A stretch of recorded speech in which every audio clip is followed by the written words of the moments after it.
Hello, everybody. I have an enormous headache. I'm Spike. I'm Cal.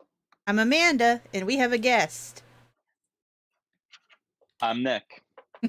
Nick Hi, who? Nick. Oh, I'm sorry. I'm Nick DRAGOTTA. Should I introduce myself or? Please. Yeah. Absolutely.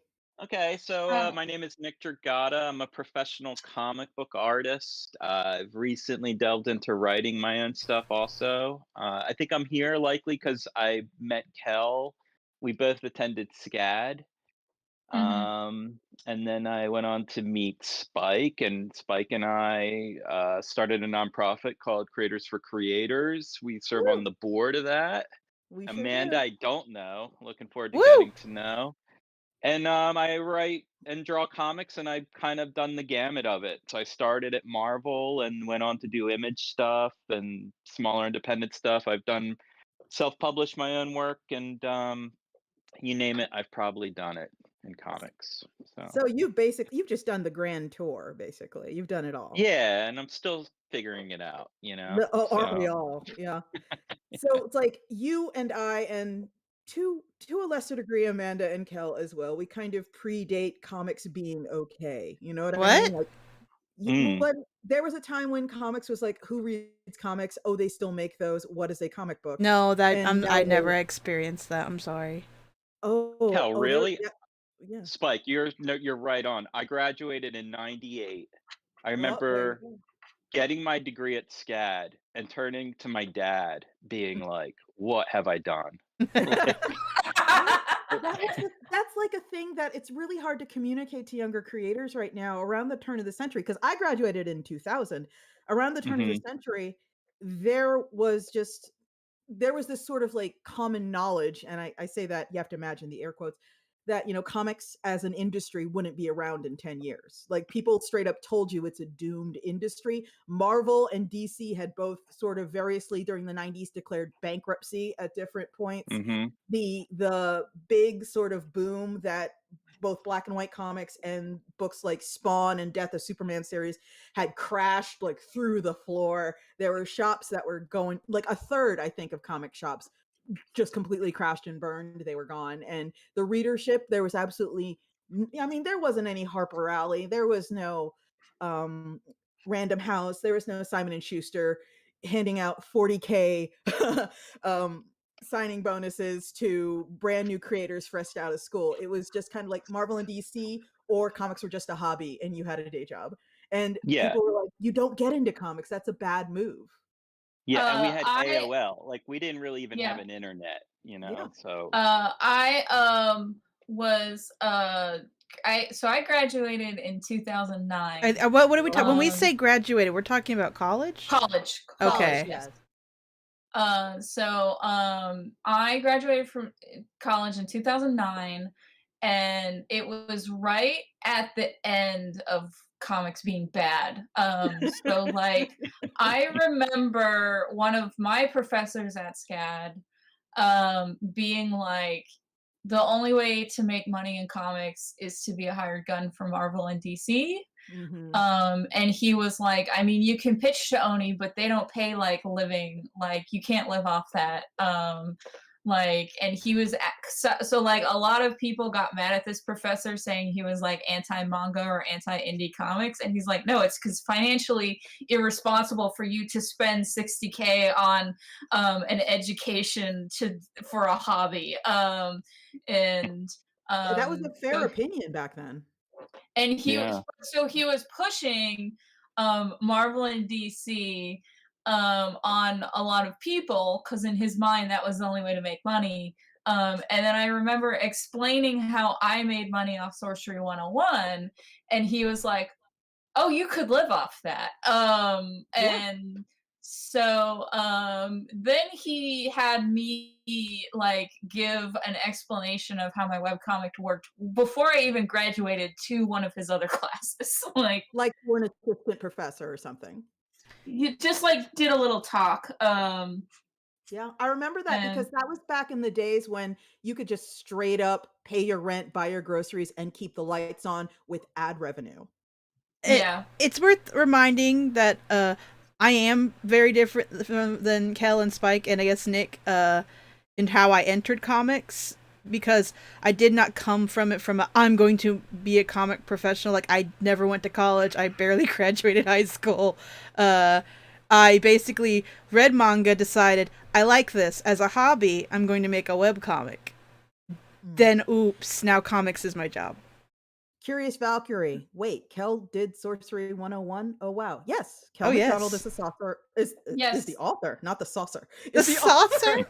of Sorcery 101. Well, Yes. that I remember when I met Kel, it was at a SCAD. What were those called? Like the editor weekend, They or no, they still do them because there's like artist forum where they invite that artists was to at talk, Artist and Forum. then Yeah. there's the editor day where they invite editors. So Yeah, yeah. and I met Kel giving her a portfolio review. So like we were the hotshot artists, right? Yeah. I remember like sitting down and Kel brings her portfolio and it was like a stack of boards. Like she was outworking everyone. And I'm like, what? Like most people had 3 to 5 pages at best. Mm. And Yeah, yeah, I remember and that conversation. You were like, "Yeah, I'm making like 20 grand or something a year, living in Savannah. It's pretty good." And I was like, "Wait, And yeah, that was ad that's what I'm rev. making." That's yeah. ad rev. That was all ad revenue, yeah. And that's the Um, thing, Yeah. recently there's been this noise on a lot of streaming platforms, like, a lot of focus right now is on Twitch, but I've seen a similar thing take place in YouTube, and they call it the adpocalypse, and I'm over here like the old prospector with a corncob pipe rocking in my chair going, "I remember when the adpocalypse came for webcomics, you were just a babe then, but this ain't new, patoo," into the spittoon. yeah.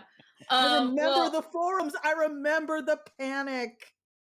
um, and I held on a little bit longer than other people in our like webcomic group Spike. But yeah, I when Project Wonderful closed, I wrote like a write up about how ads back in the day, how ads used to work. Oh yeah. And I got like a thank you letter from someone who worked at Project Wonderful that is not Ryan North. But I sadly forget their name, but they were like, "Oh, thank you for the nice words." Like, even though when we're closing up shop, Yeah. and That but that yeah, so it's funny that you mentioned me being productive in college, Nick, because I definitely um, broke up with a guy because he was complaining about his workload because he had to draw a single page in 2 weeks. wow. Wow, that's not gonna do it. Holy crap. He was complaining about it, and I just looked at him and my stack of pages, and then said, "Oh, you poor baby." Yeah, I honestly feel the kryptonite in my life, the thing that kind of made me compromise more than anything else is I am not fast. I have the fastest I've ever been able to be, and that's when I did absolutely nothing but draw comics was 3 pages a week. Oh So I s man. yeah, There was a exactly. time I was rushing to get a Slipshine update done because I like my rent was overdue. I think I got 12 pages done in 3 days. Yeah, I could never Wow. do that. I've I mean, I always didn't been extremely sleep, slow. but I got Yeah, a 12 okay, I pager slept. done. When I talk about, 3 pages a week, that is what I could do at a sustainable level, not as an Yeah. all-nighter. Uh, Nick's working for Marvel on a monthly book. That's also intense. Oh Yeah. god. Uh, Yeah, it's not something I recommend. It's just So what did I you mean, do for Marvel specifically? Did you my first job, so like, well, I was at SCAD and they had an editor's day. Now, I graduated in '98 and I was 22, I think. I didn't get my first job in comics till I was 28. Wow. So there was a coloring studio in Savannah at the time called Xylenol, run by a guy named Lee Lowridge. And Mm. he gave me my first job basically as a selector. Now, this was like pre computer coloring. He was Oh, like kind of at the advent of that. So at first, I was helping him do guides with markers, and I was terrible at that. And then luckily the computer came. Like that's the one good thing I would say about SCAD in my experience was they taught us the computer and mhm. Photoshop. oh yeah. And so that really led to my first job in comics. But it wasn't for till 6 years later. that I got work as a penciler, but that selecting and coloring comics paid way better. I mean, we were like doing a lot of work living in Savannah, Georgia. You know, rent was 250 a month. You could live like a king. Wow. Yeah, and I think like I peaked out at selecting comics, and every now and then Lee would throw me a bone and I would color. Oh, well, no, we were also doing color separation. So the colorists that didn't understand the computer would send us their guides, and we would translate them in Photoshop for the printer.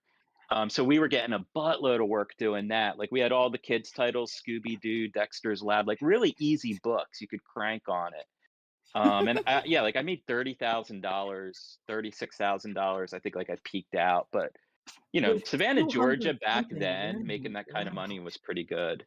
Oh, it So Yeah. sounds good. What year was this now? Sounds good now. that would have been, yeah, that was like 99, 2000, 2001. Wow.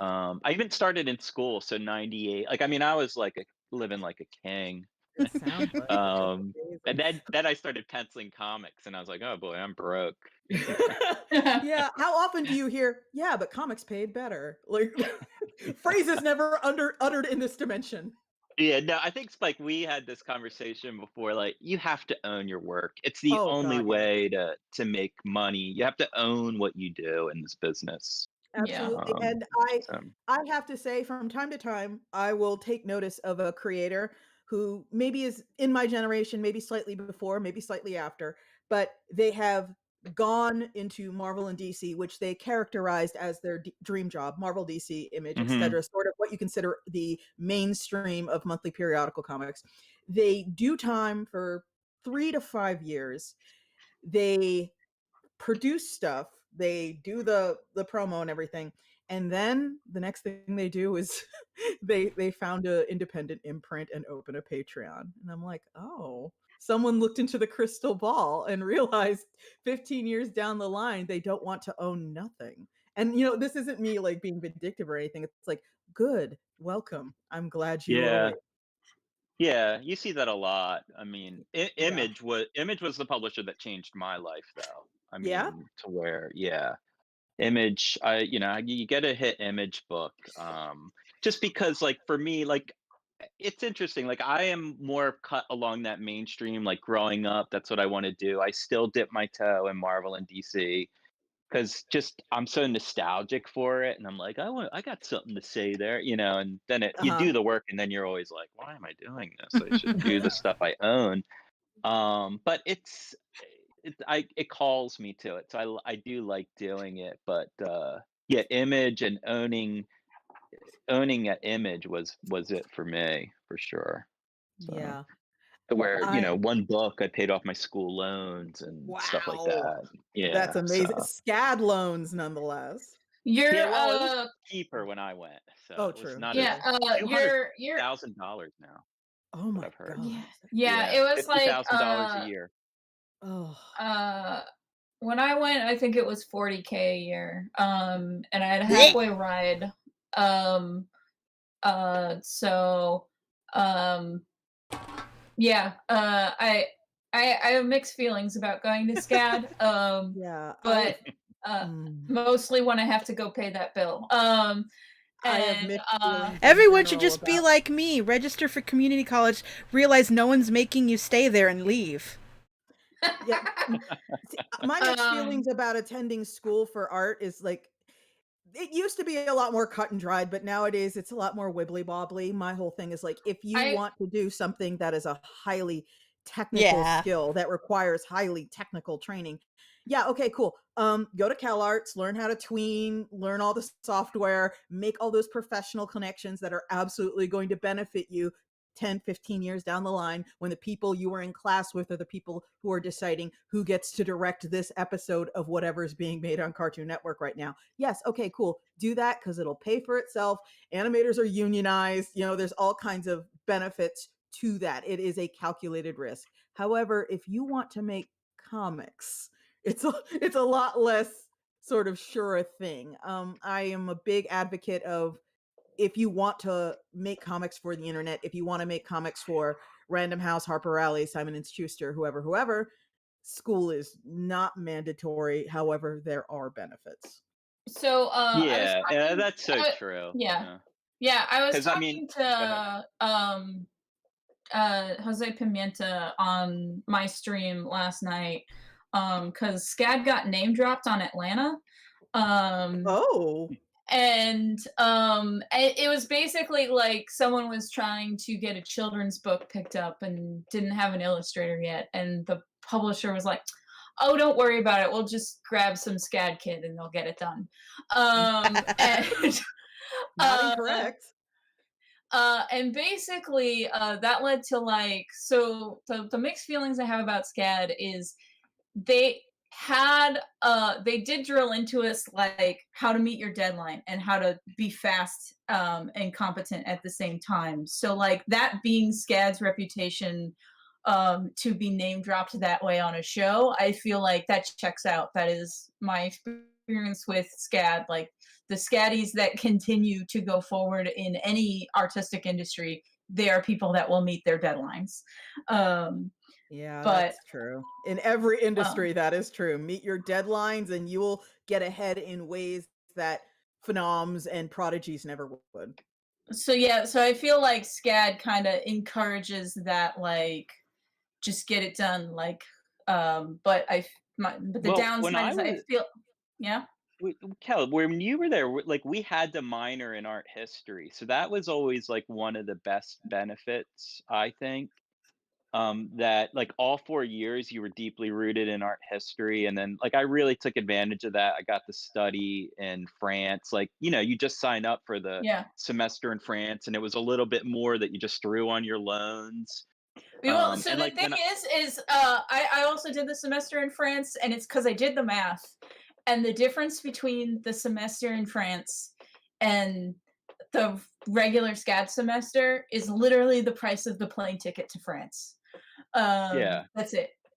That and it is was an Um, insane. amazing experience. We did Italy and the south of France, and so it we was when those like we went to experiences. Angoulême, Oh wow, that's because nice. they realized like, oh, the biggest comic convention and like one of the biggest comic conventions in the world is not that far away. Like we can take all of our sequential majors to Angoulême.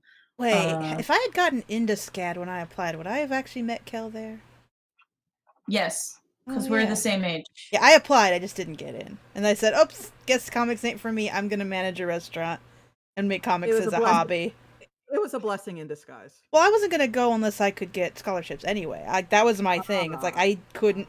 My credit was ruined for reasons that happened, things that happened before I was legally supposed to have credit. I make glares at family members. ooh, Yeah. boy. Fill in the blanks yourself. Yeah, Uh, yeah. Uh, so I had bad credit. It's just out the gate as an 18-year-old. I just didn't have any money. I think my family gave me $500 when I graduated high school. I was like, "This is for school," and I was like, "Cool." Uh, Oh god. uh, yeah. So I applied, and I was like, "Well, if I don't get in and I don't get scholarships, I'm not going." Didn't get in, didn't get scholarships. So it's like I'm gonna manage a Red Lobster and draw comics on On the the side. side. Oh, wow. In my situation, I didn't go to art school, but I did major in Also, art sorry if at I'm shouting. No, you're it's fine, don't okay. worry about it. Okay. But, I didn't go to an art school, but I did major in art at the college I did go to, and I have to do my whole sort of spiel on where I went. If you've ever seen a TV show called A Different World, and it's No, I've about a never seen it. historically stop it. It's about a historically black college in Atlanta, Georgia. That's where I went. I went to, air quotes, Hillman College, except in real life, it's called Spelman. If you turn that TV show on and you see shots of the campus, that's where I went. My dad really, really wanted a daughter who went to Spelman and a son who went to Morehouse. Spelman is an all girls school, Morehouse is an all boys school, and they were part of what was considered the Harvard of Black America, but back when Black people could not get into Harvard.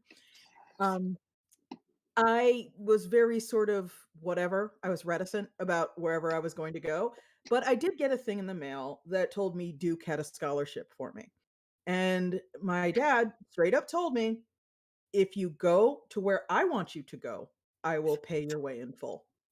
And I was not an intelligent 18-year-old. I would I would honestly say most 18-year-olds aren't particularly intelligent. No shade on any 18-year-olds watching. You'll understand what I mean when you are older. But that was like the one intelligent decision I made in my youth. And it's like, Yeah. huh, graduating without debt sounds like a good idea. I'll go for it. I had an incredibly boring and uninspired, forgettable college experience that I don't particularly look back with any great fondness. But the important thing is I graduated debt free, which has enabled the sort of risks and choices that I have taken and made in the rest of my life. Yeah. I mean, the debt of it all is it's kinda Massive. gross. It's Yeah. I'm horrifying. I remember my loans would compound, and I remember calling the loan company and saying, like, it reached $750 a month or something. I was like, "This is Wow. gonna be more than my rent. Like, I Yeah. cannot Yeah. afford this." And you just defer it. Like, I didn't even care. I was like, "I don't care, whatever. I can't afford it." You know? Yeah. Yeah, the money Um does not exist. Yeah, but I was lucky. I mean, here in Cal, my SCAD for me was 17,000 a year. Wow. So it just shows how quickly it's ramped up. And it's just It's yeah, that's I gross. ridiculous. still have I still have student loans, and when that 10K like student loan forgiveness thing went up, I immediately looked into it and found out what's left of my loans was sold to a private company, so Oh, I do not get it no. forgiven. Oh, Uh no. so No! No. That's so awful. so I cannot get that 10K forgiveness from Joe Biden because Navient is like, no, we have to keep that fake money that doesn't exist. Oh my god, that's awful. When I heard the news about the loan forgiveness, you were literally the first person I thought of. Nope. And the thing is I still got 16K left to pay. Oh Um, god. Oh, that sucks so so bad. I'm so sorry. it's okay. It's Oh. not as bad as it used to be because it used to be more than my rent, like 1,000 every month. But I paid off one of my student loans, and so the one that's left is just like 200 a month. So that's That's not not so too bad. bad. Yeah, we live in Yeah, hell though. We live in hell. We live in hell. yeah. Yeah. Nick. I just got new Oh, internet, so maybe I can give Comcast the finger and decrease my bills by $200 at least yeah. soon. So, Oh, wow. Who are you with now? so basically, Verizon told me that they sent me a message that's like, "Hey, you've been a Verizon company customer for a long Oh, yeah, time. yeah, yeah, We yeah. have this we have this new internet that's basically we put a phone SIM card in your router, so your home internet is just like your phone internet." Um, and since my phone has never had bad reception, I was like, I'll give this a try because it's only like $30 extra on my usual What's your ping Verizon like? bill. How's your gaming? Uh, I played Don't Starve on Monday and didn't have Oh, any yes. problems. That's good. So, or at Demanding least, graphics. yeah. Nick, Nick, There was no rubber banding. I'm Uh, ribbing you for Nick, fun. I Ignore want to me. Yeah. talk about creators for creators. Not allowed. Okay. It is the best kept secret in comics, I think, in my opinion.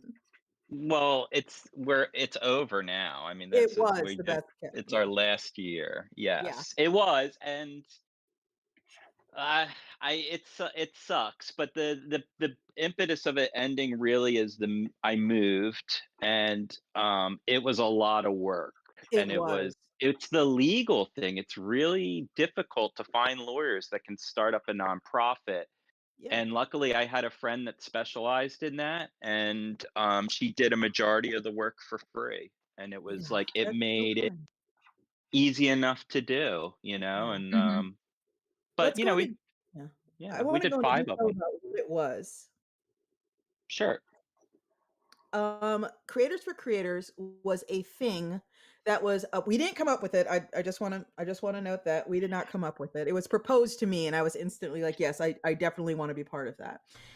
And it was kind of one of those creators giving back things that was done in the model of the Xeric Foundation, which is a Paleozoic reference. But suffice to say, the idea was we would give creators who submitted proposals for graphic novels what we theorized at the time would be enough money to live on for a year to press the fast forward button on that graphic novel's completion. The theory was that these people were going to make this graphic novel anyway. It's just that now they could focus instead of having a day job and instead of getting their career started, because it kind of had to be your first graphic novel was like the general rule. We had some wiggle room, Hmm. but that was the Yeah. general. Instead of it taking 2, 3, 4 years to get your first graphic novel out the door, because you could only work on it, whatever, 3 hours a day or something, you could get it out the door in a year, year and a half. And we awarded it, or we are awarding it 5 times, but this is its final year. So if this is the first time you've heard of it, sorry. Yeah, yeah. We're down to like our final selections. Yeah.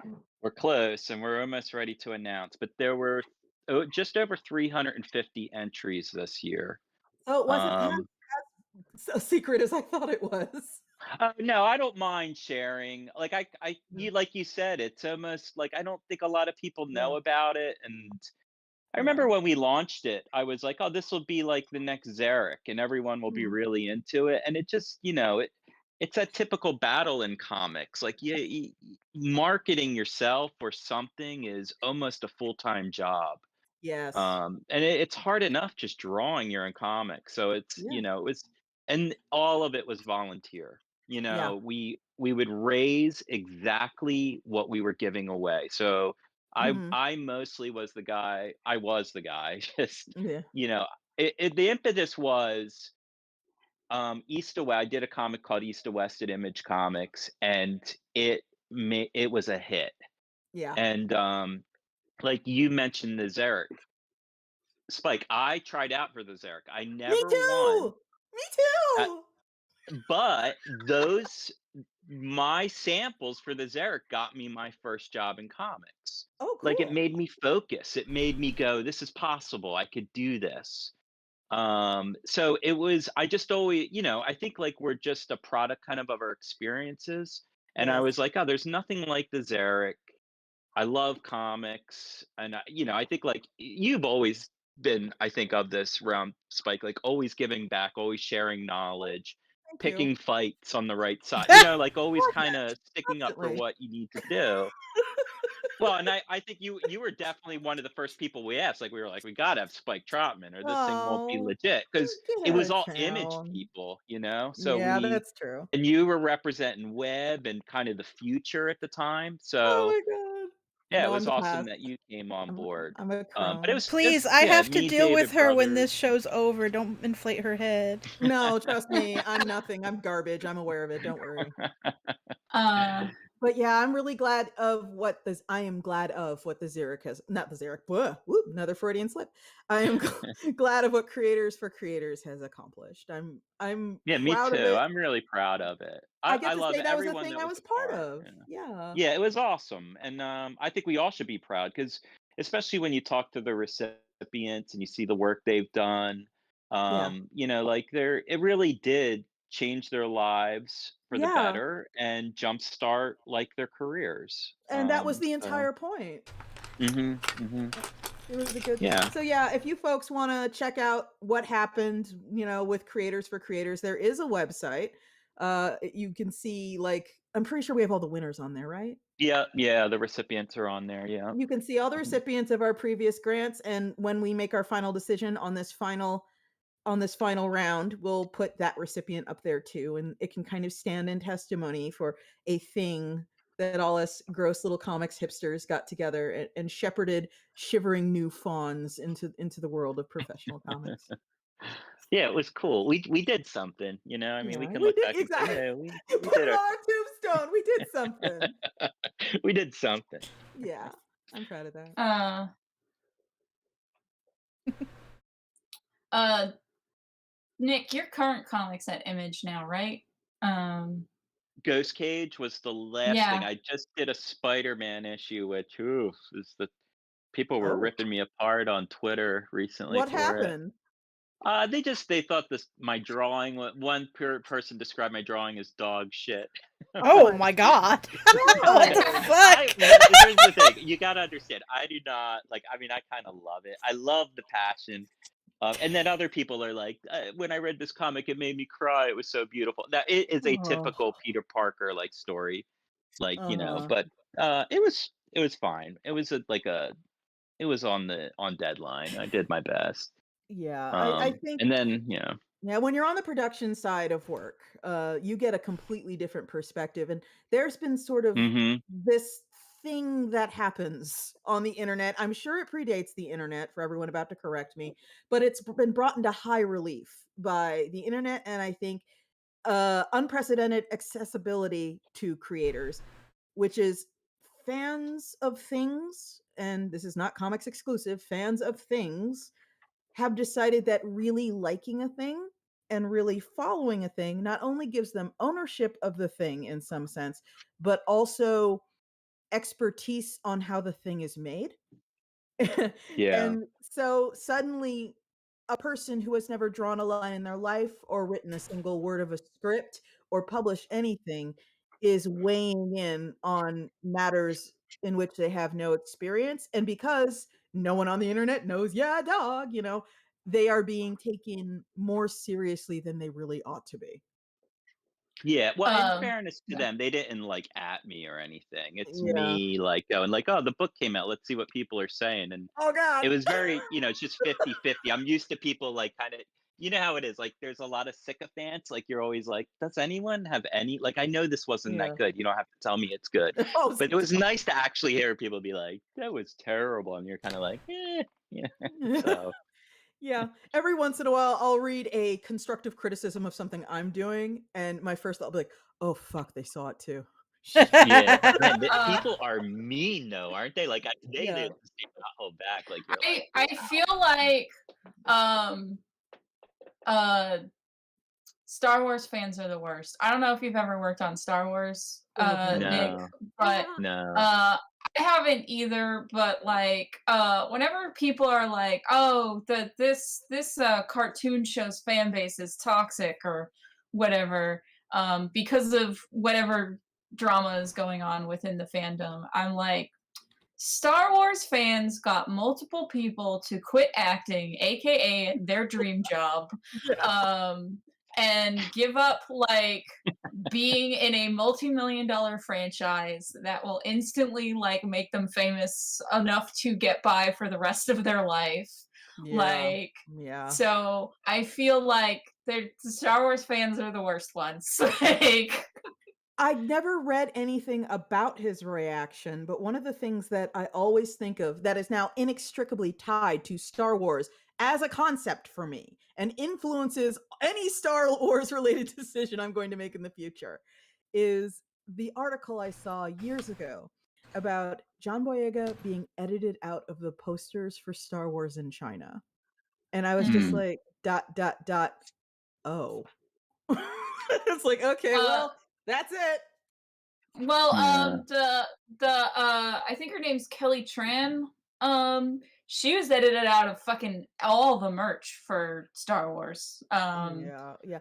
And Like, this is something that kind of traces back to a thing I've discussed in the past on both Twitter and I think the Geek Show, which mhm, is and oh god, excuse me because I'm about to just get rolling here. So please forgive me, Nick. I'm But getting No, go. comfortable. back back in the day, and when I say the day, I mean like 20ish years ago, 10, 20ish years ago, movies that weren't massive box office smashes could make it up on the back end with DVD sales.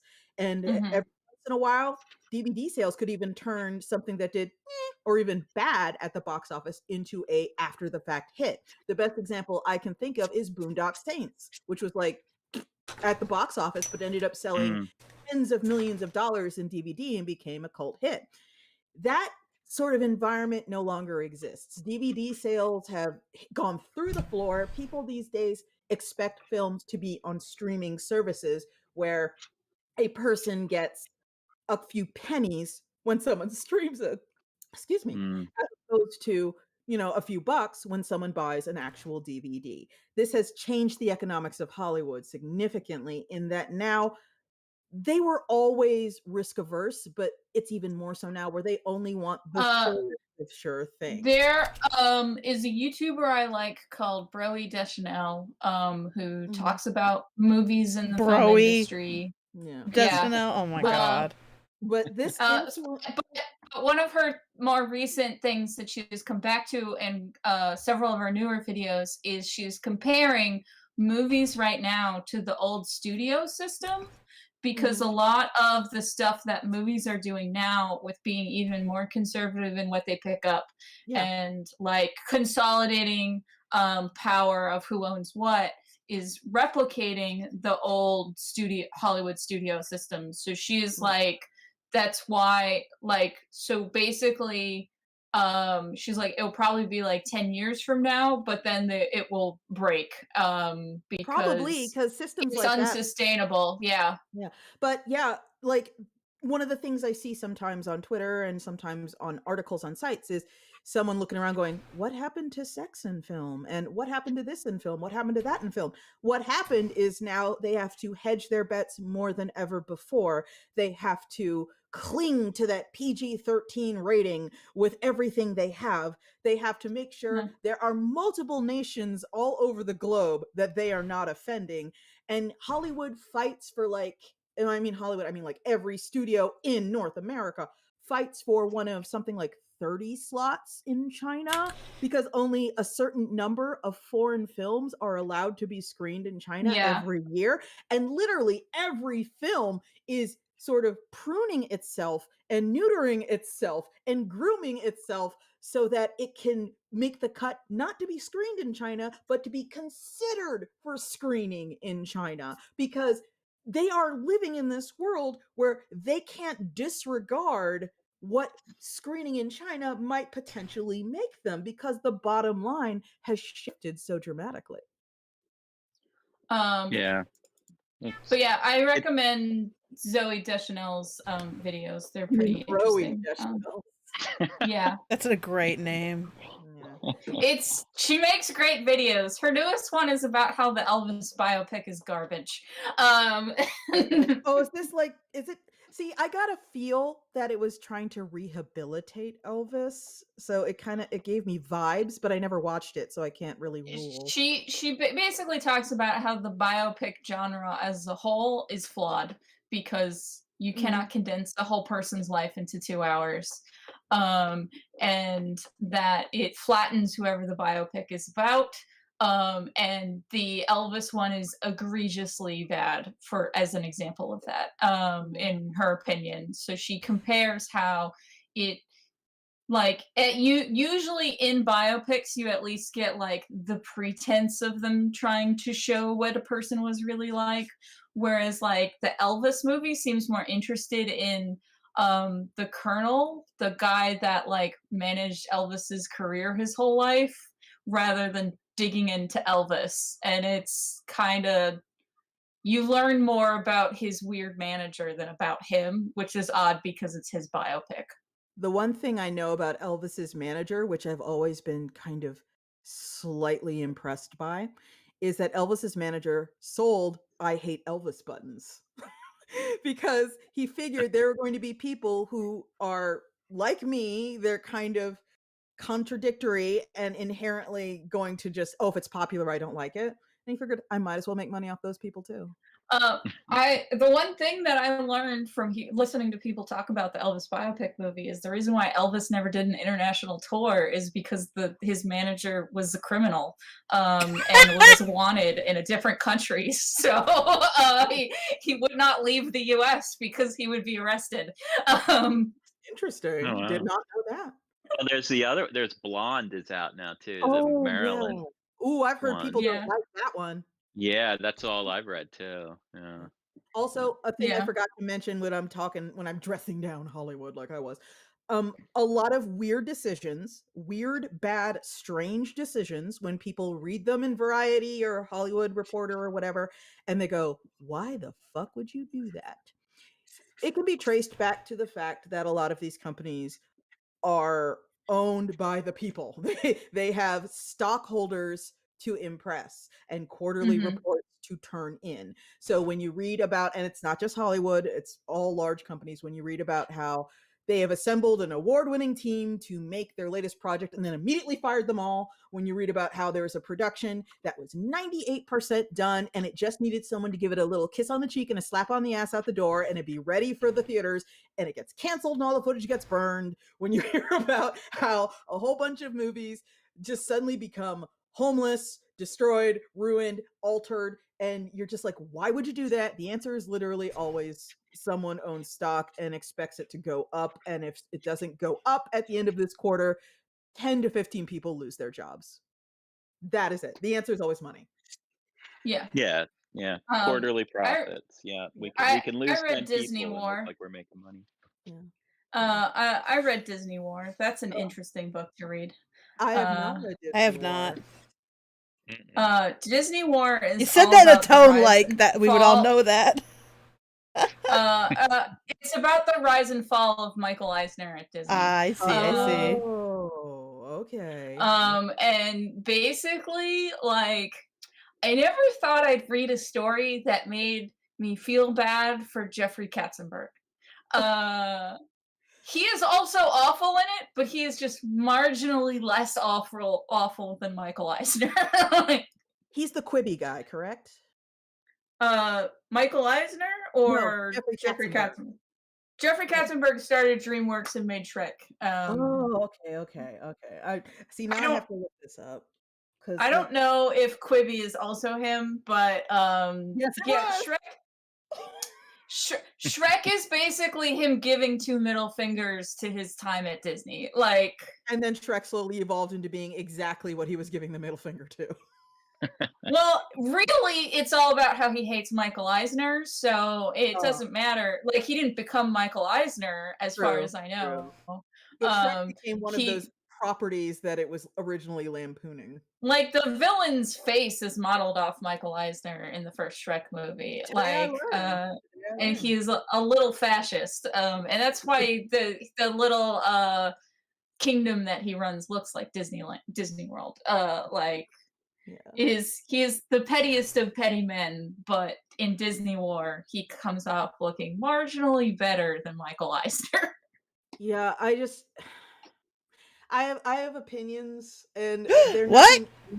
nothing. I know, right? They're nothing nobody's heard before, but it's like I am a inherently contrarian person. If you tell me to go left, I'll be like, why not right though? And that's just kind of how I've always been. But at the same time, it's way too complex to even cover. But suffice to say that if there is anyone listening right now and their end goal, their dream job is to be part of a corporate machine which produces the content that they have a significant nostalgic attachment to, please be careful. And I'll leave it there. I'll leave it Yeah. there. To my favorite bit of Disney War is there is a part where a guy is quitting and he tells Michael Eisner, I'm quitting, you need to train my replacement. And Michael Eisner's like, yeah, sure. And this goes on for like 6 months. And then like the day before it's the guy's last day, Michael Eisner begs him to stay because they have not picked or trained a replacement for him. And he is like, but I told you I was quitting. And he goes, I thought that was a negotiation tactic to get a raise. And the guy's Oh. response is, I told you the truth, and you assumed I was trying to manipulate you. And that is why I'm leaving. And yeah. Wow. Okay. Maybe I should audiobook this. Yeah, it is a very good audiobook. Nick, you have more experience with corporate entities than all of us in this room put together, by the way. That's Maybe. Well, I've been at I'm Comic Book married. Amazon. I'm married to a toy designer who's Oh. worked at New Balance, Hasbro. We started our own company at one point. So like, yeah, we've had like I've done the VC thing where you kind of get some investment money and I wanna hear But, about that because that is Was something the I considered for Was the VC thing for How Toons? yeah, yeah, I would like to so hear about me that. So, I have considered venture capital for funding for Iron Circus in the past, and I eventually passed on it because it scared me. Yeah, it's a good call. You basically sign your business away and then they can replace you. Oh god, Um, see, that's the problem. luckily, we continue to do our duties, so no one can take How Tunes away from us. But, Mhm. and it's real minimal. Like, you just kinda basically have to do the taxes on it, and it's defunct, but you kinda just keep it on life support. Uh-huh. And we do it because we started it's an educational comic book that I started with 2 friends that were I had moved to Boston. This do you guys remember Creative Moonlighter, the website? Nope. I am not It No. can you talk about it it a little? was yeah, it was a website where you could go to find art jobs, and it was mostly kinda like soccer moms wanting to do children's books.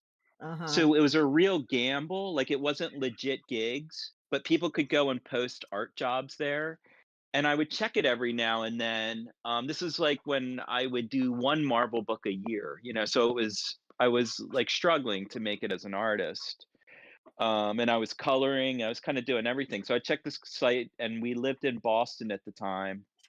My wife had graduated, her first job was at New Balance, and, so then there was a job posting out of MIT, and I was like, "Oh," like, that piqued my interest, and they were like, "We would like to talk to a comic book artist," and I was like, "Oh, okay." And then so I went over there, and they wanted to reinvent the how-to book for kids. And then I just found them, like, really inspiring. They were out of the media lab at MIT. The one guy, Saul Griffith, was a MacArthur Grant winner, Mhm. and, um yeah, so it's just really inspiring, and then, like, I brought comics into it, and I was like, "Well, let's integrate instructions and storytelling," and we got a book deal at HarperCollins. So Oh. our book, like, our work around MIT started to become popular. People were hanging our posters up in the hallways. We were just doing, like, one-page comics on, say, how to build a marshmallow shooter or a stomp rocket, and all our Okay. materials, we always strive to have things that you could find within your home. So everything you could pull out of the trash or out of your kitchen drawer. So we wanted to teach kids how to learn through play, basically. And we were doing these one-page strips, and I was trying to make it as entertaining as possible. That Mhm. was my goal, like, not to bore you or be didactic. Yeah, yeah. So How Tunes, if you look that up, you'll probably find it. And then it was interesting. Judith Regan, do you know who she is? She is a big book publisher at the time. I'm She not aware. did like Howard Stern's biography. She got fired for the book OJ If I Did It. She was Oh gonna my publish. god. I don't know if you remember that. I remember OJ I If I remember Did the book, It. yeah. Oh Yeah, so god. we were under her at the time, and then she got and she had her own division. I believe at HarperCollins. She was awesome. Her name's Judith Reagan. Her son was going to school with one of my partners on it. And then he was like, "You guys should talk to my mom. She publishes books." Little did we know his mom was Judith Reagan. And so we got like a book deal, and then but she got let go because of the OJ book. And I Uh-huh. think it was like Rupert Murdoch owned the company. It was like they just like axed her. It was really fucked up. She was probably Someone like had their to most suffer. Yeah. Yep. yeah, she like had the most successful publishing line. She did all like the biographies of all the famous stars and stuff. But anyway, so she gave us a book deal. We got I don't know, I could probably so yeah, it was we got a two book deal for $100,000. So $50,000 a book. And Nice. that was back in, guess 2000 and 2003, 2004, maybe around then. So it's like before. I don't like Spike. You know more about this than that, like of big advances Yeah, for yeah. comics. That's But incredibly big for comics. yeah, and it was Especially like at the time. Oh, yeah, yeah, at the especially time for Because sure. now, like, HarperCollins and Random House, like, 30-40K seems to be like the minimum that they offer. But I've definitely heard of people getting like 80K from them. Yeah, Uh, not just anybody walks in and gets 80K. Yeah, but yeah. So they get these aren't even like the big superstars. These are people I would describe as like medium. yeah. Yeah, Well, we Uh, were nobodies, and yeah, we were yeah, doing an yeah. educational kids book. And, But like and then and it it's also this is also before like the big boom of kids comics yeah, there. absolutely, So yeah. There yeah. was that was the big thing we found was what at least what I learned at the time. Like a lot of the shelving in a Barnes and Noble, it's kind of like payola. Like mhm. like they didn't even know where to shelve our book. I remember I first found it like in the adult science section. And we were shelved there because they deemed it too dangerous to be in the kids Oh, section wow. because we showed like kids how to saw. Like I did a page devoted on how to use a saw properly. And this was after Judith had left, and the editor HarperCollins, was like, "Nick, can we just take this page out?" And I'm like, "No, it's like Yeah. I grew up on a farm, and I'm like, we built Mhm. skateboard ramps in my backyard, and you step on nails, and you learn to pick up your nails that way. Like Gosh. accidents are going to happen, you'll learn through it." Yeah. And but they didn't like, so we had all these disclaimers. It just kind of killed but that we weren't shelved in the children's book section for the longest time. So that was difficult to get over. Um, Yeah, but bookshelves are yeah. yeah, going back to what you were saying Mhm. earlier about just the corporate people coming over top of you and telling you what you can and can't do, it definitely kind of changed the book for the worse. I can But to imagine to the point we didn't even do the second book. We were just like, we're yeah. good. It The feels to first me one was like hard enough. what you're relating is something that seems to be a universal experience for professional creatives, which is if you have someone in your corner, if you have an editor or a producer or someone who is in upper management, in editorial, what have you, fighting for your project, Mhm. you have a clearer path than most. But if you lose that person, the entire project can immediately shatter into a million pieces. And Yeah, it, it was the first time I ever heard the term orphan. Like yeah, I remember they said, "You guys are orphans now," and I was like, "What?" And then I thought about it, I'm like, "Oh, you weren't yeah, the person that brought us in, so yeah. we really don't matter anymore," And it's but like and we still have the contract. a lot of editors, a lot of executive type people, the way things function is they maybe, question mark, question mark, question mark, have a passion for whatever particular industry they are in. But when it comes down to it, their end of year performance review or whatever equivalent they have at that company is going to orbit around who they brought in and how they did. So Mm. if they are sat down at the end of the year and what they brought in didn't do well or what they take responsibility for didn't do well, that'll reflect poorly on them. And a lot of times what is brought in or what does well for to varying degrees depending on the person, it's going to be about what's the surest thing. Again, I sometimes characterize a lot of this that goes on in both book publishing and Hollywood as cowardice, but really it's less cowardice and more self-preservation. It's there's a lot of people who just maybe they want to make good books, but that will be maybe they want to make good comics, but that will be a sort of like the icing on top of the my superiors know I did well cake. Yeah. um, So But like, there's but Spike too, like in fairness, like it would Mhm. almost Book like if publishing and someone Hollywood. said, Spike, you have to publish this book now. Like Yeah. I can even understand it to a degree, but like you're right, that's that cutthroat world. Like Yeah. there's just it's tough. And nobody Uh, wants to take responsibility for untried concepts. So back in the day when you were putting out instructional comics and there wasn't sort of this vast golden path of previously proven instructional comics in the world, people were more reluctant to sort of take your orphaned project by the hand and lead it to publication yeah, because it's like, no one believed in it. yeah, But I mean, we were involved in the Cooper Hewitt Design Triennial. Like we won awards. It was really cool. Like we're in the Smithsonian for it. oh, Like cool. by the way we used comics to teach, and integrate storytelling and instruction. So it served a purpose for me for sure. But yeah, it never made money. It did go on to be published at Image. It did go to Scholastic too through Image. Mhm. But Scholastic, we didn't reach that threshold. Like we were, they Yeah. put the order in, they put it out in the book fairs, and I think you have to do a certain number Oh, before yeah. they go, yeah, we'll start to promote this or do something with it. But it didn't reach that for them, I Yeah, think. So. that's an experience that I think we share.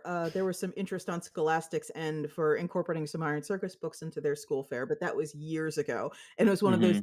where they requested them, and then I never heard back, so I'm like, "Okay. Guess we'll just Yeah. get the minimum requirement there." Yeah. No, well, they put in a nice order for us. Like it was worth it, but it never went further. Like it Yeah. was kind of like, all right, we got to be next year. We're gonna do it again, and it was just like no. And they were interesting too. They were like we renamed it Troublemakers.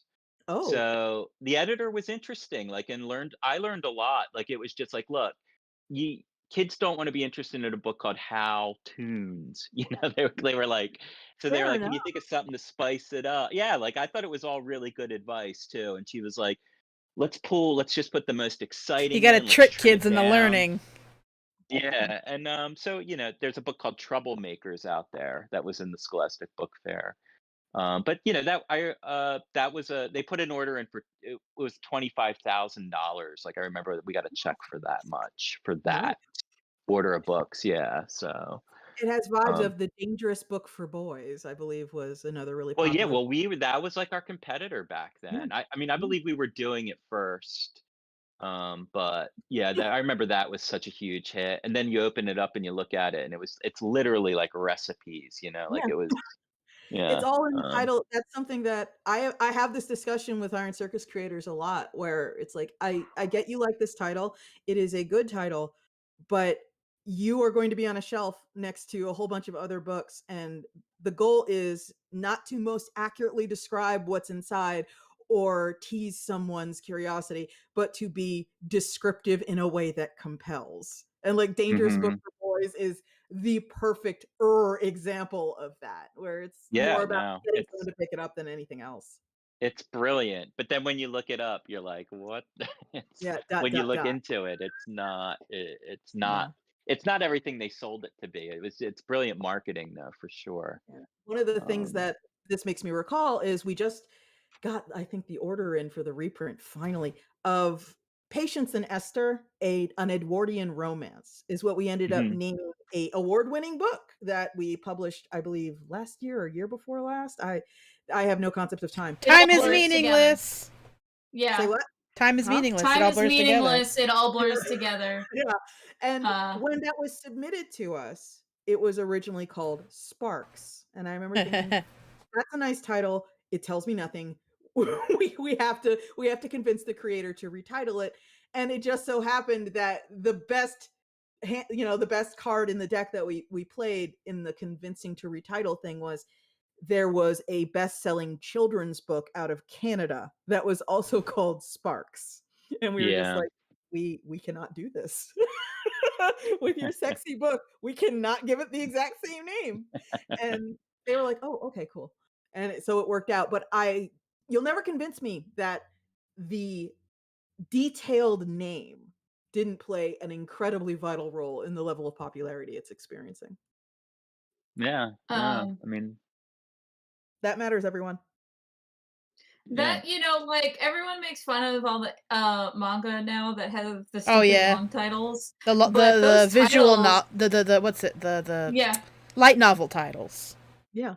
There's yeah, a they're all like one of the ones I'm editing for Seven Seas now is called Even Dogs Go to Another World. And it's about a guy who gets isekai'd with his dog. And yeah. it's all like half of the books that I'm editing have like really long titles like that. And it's like, well, at least you know exactly what it's going to be about, and you're Yeah. either on board with it like their titles are basically elevator pitches. There's so much manga being published, not just in Japan, I'm talking about everywhere right now, that it kind Mhm. of all blurs together and your pupils just dilate and you don't absorb any of it. So I absolutely get that naming convention. There's one manga I'm reading right now, and the only reason I'm reading it is I saw the title was some variant of I was still a virgin when I turned 30, so now I can read minds, and my boss at work No, can't stop fantasizing about having sex with me or something. okay, Spike. That is the subtitle. The actual title is Cherry Magic. Uh, That's the one! That's the one! yes.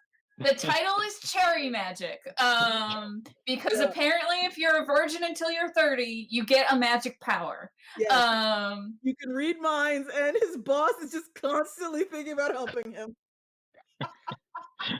It's um, great. It's great. It's and I would have never picked it up if it didn't have that title because the premise was just so, "Oh my fucking god!" So I get it. Oh, but yeah. Publishing is a nightmare. Getting noticed is a nightmare. There is a constant fight for attention and shelf space. Nick, what you said about payola shelves is just like, oh, my heart. I get it. I fucking get it.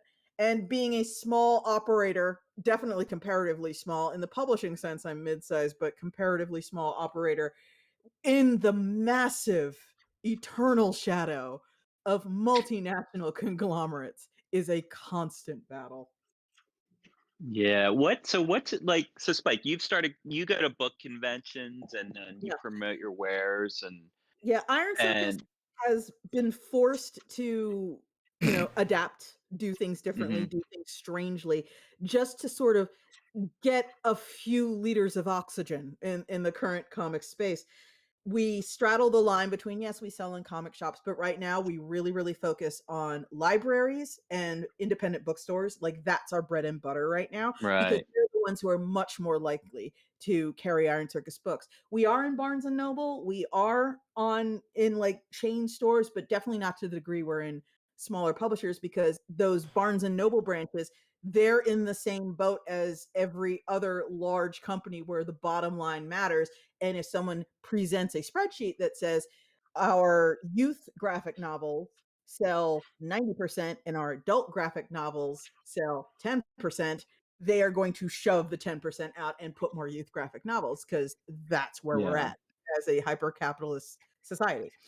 Yeah. And we also sort of carve out our point where we go after books that simply, Harper Alley, Simon and Schuster, Random House would never consider publishing. Not that we Mhm. there are definitely times where we have had to fight to try and get books away from those publishers, but I assure you, we have lost nearly every single time because we just can't match those kinds of advances. We can't because again, the books we're publishing, vast majority aren't all ages books. It's sort of a statement about my idiotic level of stubbornness that when we put out a all ages books, for example, Banned Book Club takes off like a rocket. We put Mhm. out Yeah. Student Ambassador, it's sold out. We have to reprint.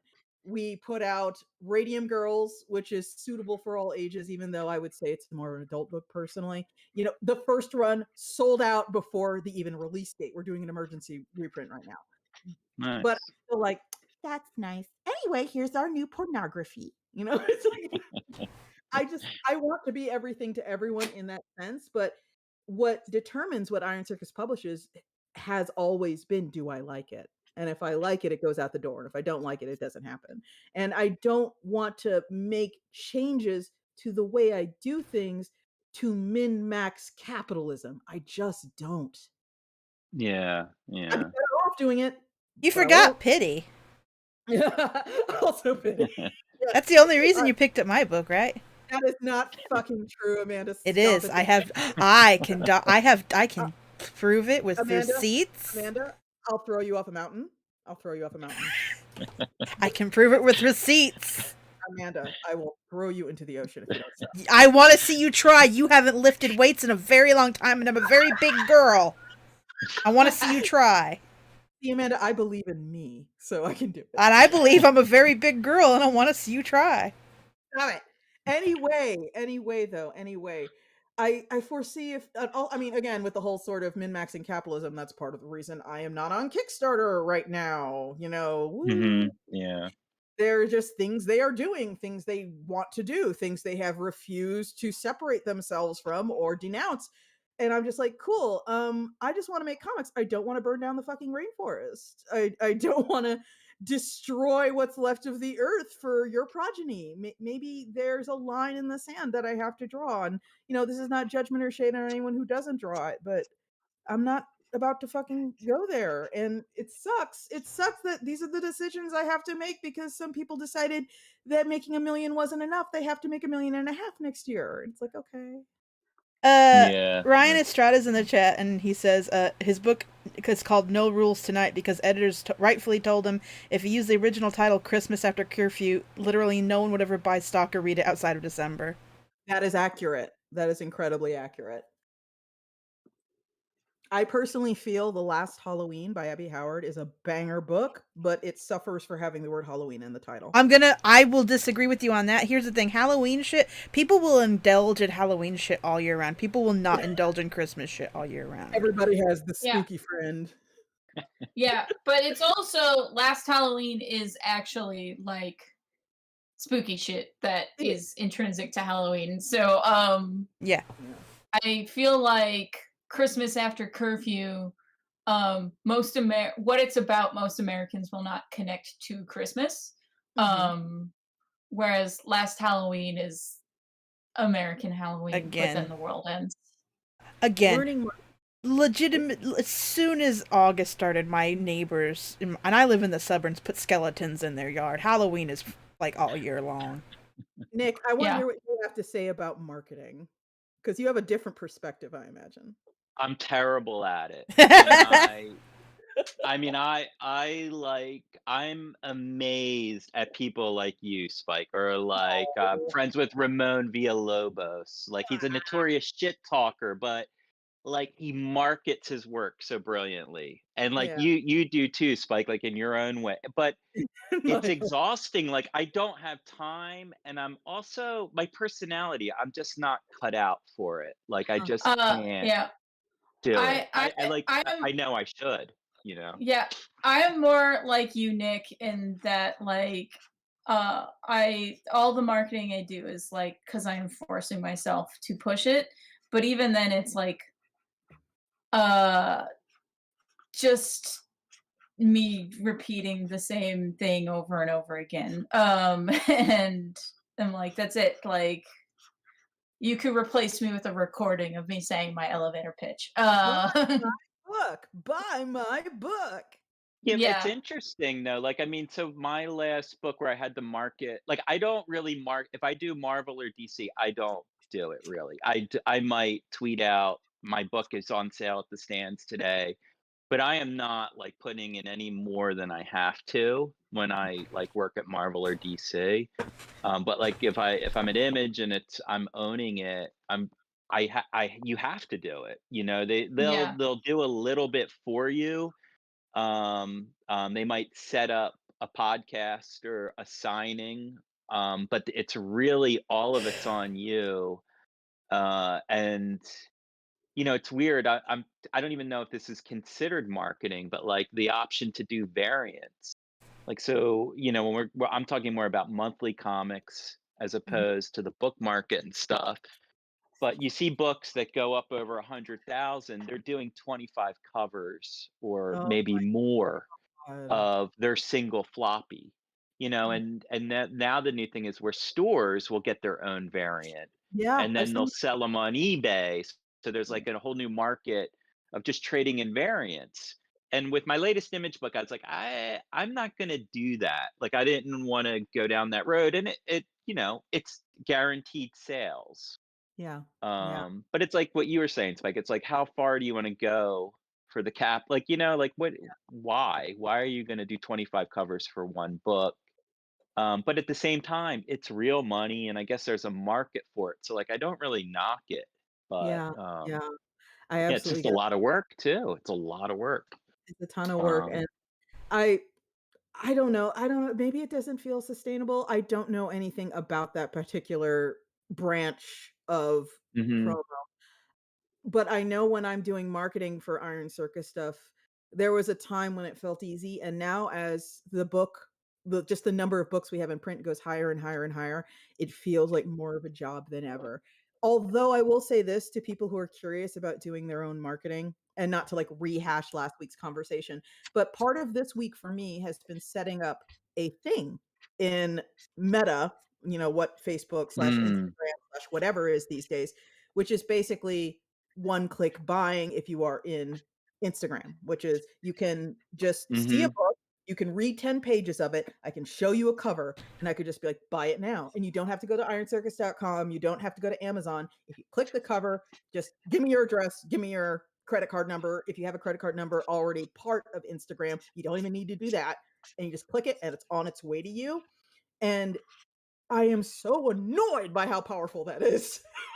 I mean, I gotta be honest, it sounds fantastic. Like, Yeah, that's why I've been Well, focusing the on thing it. is like that is basically so that is where like that do you ever buy ads on Instagram and Meta, Spike?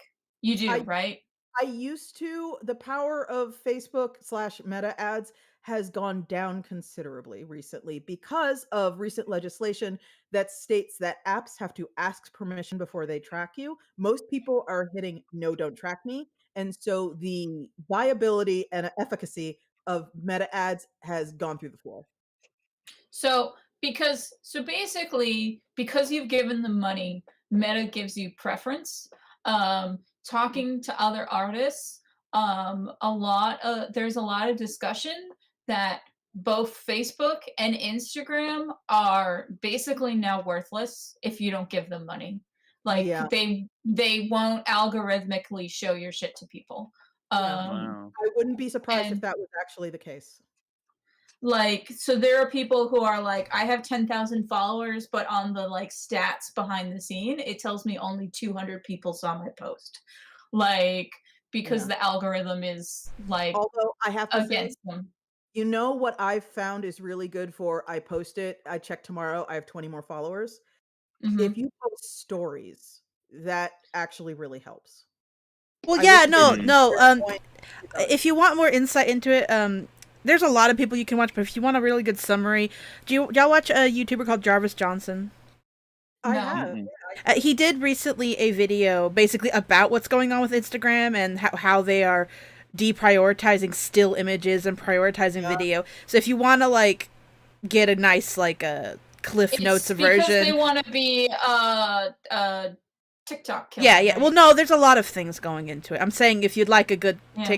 Cliff Notes version, I can link it in the chat too. But if you'd like a good Cliff Notes version, he's really good about talking about And he's not the black. more tech side of things. I And think also I'm banned from Instagram, so they're that's dead to right. I me. forgot you're still banned.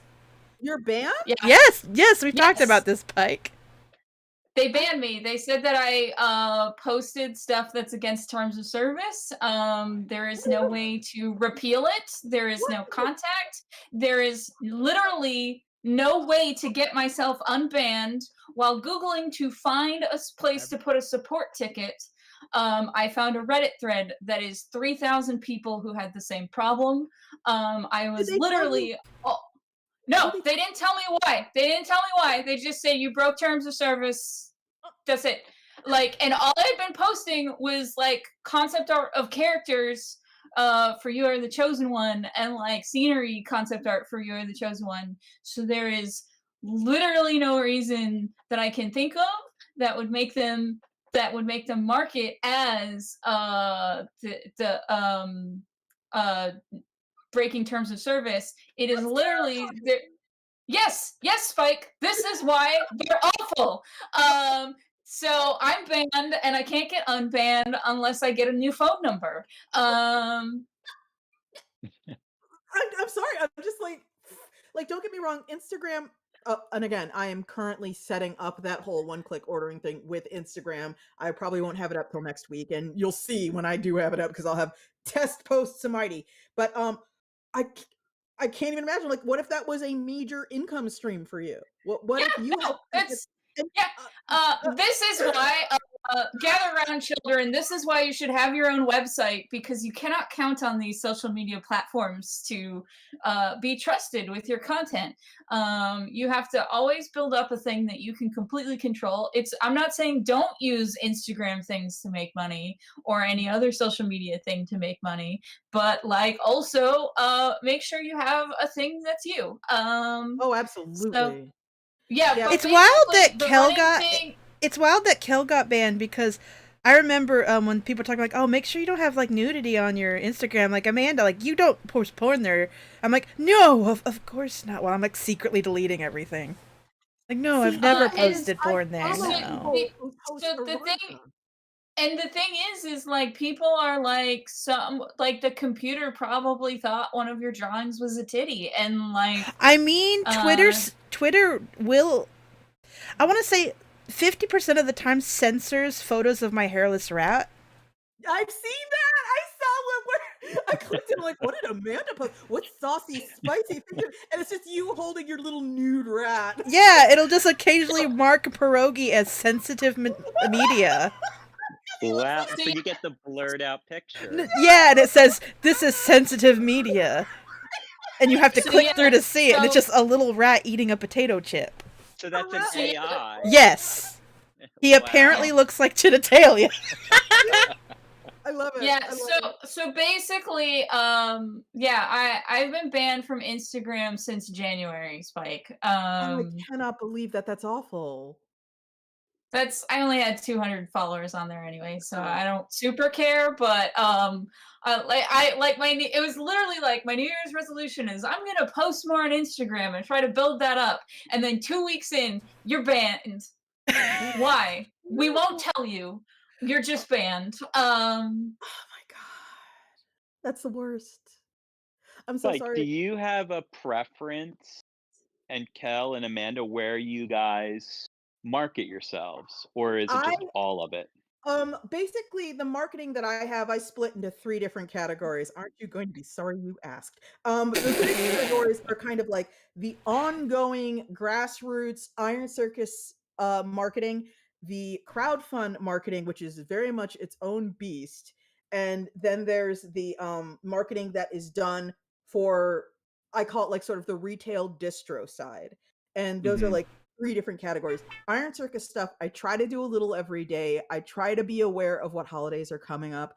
I try to mark occasions with sales. The Iron Circus accounts try to post something at the very, very, very minimum weekly. And I'm going to try and rack that up to every other day and test out this one click buy thing that I'm enabling right now. And that's Iron Circus tweeting about, oh, wow, look at this book in production. Oh, wow, this book is on sale. Oh, wow, this creator uploaded a cool picture. Take a look. And that's just sort of them being your buddy, being, giving Yeah. you something pretty to look at every single day, not necessarily announcing something new, but hey, remember, Iron Circus is a thing. We exist. The crowdfunding thing is one of those deals where it is when it takes off, it takes off. It's like a rocket ship to Mars. It's massive when it takes off. Most times it doesn't. When it does, hotcha. And the best example I have of that is what ended up happening with Cautionary Fables and Fairy Tales North America, Woman in the Woods, which I think was our last Kickstarter ever, I think, yes, yes. which was one of those things where Kel brought me the Cautionary Fables and Fairy Tales series, and we Mhm. put together this Nick is in the Asia one. oh, there you go. Yeah. And we put together the North American one, and we put it on Kickstarter, and we're all like, "Wouldn't it be cool if it made 80? Wouldn't it be cool if it made 80?" Like, that was our whole thing. But Yeah, yeah. it caught the zeitgeist, and the people we were working with who bought the banner ads and so on for it, they basically said, "Oh, please let us do this." And it's like, "Okay, sure, we'll give you your head. Do what you want with the banner ads." And we gave them a minimum, for every dollar we put in, we want this much back, ratio to work within. And Mhm. that one just exploded in a way no one could have predicted. It was massive. And I mean, that's Alina predicted it. But but it was lightning in a bottle. If you asked me to reproduce that, I don't think I could. yeah. So that's that. Uh, And then I the third believe last time we talked sales, you told me it was giving Bam Book Club a run for its money. yeah, but Um, on the other end, there is the retails. This is sort of the most invisible marketing we do. And that's something that I have had to learn in the trenches because I've never run a publishing company before now.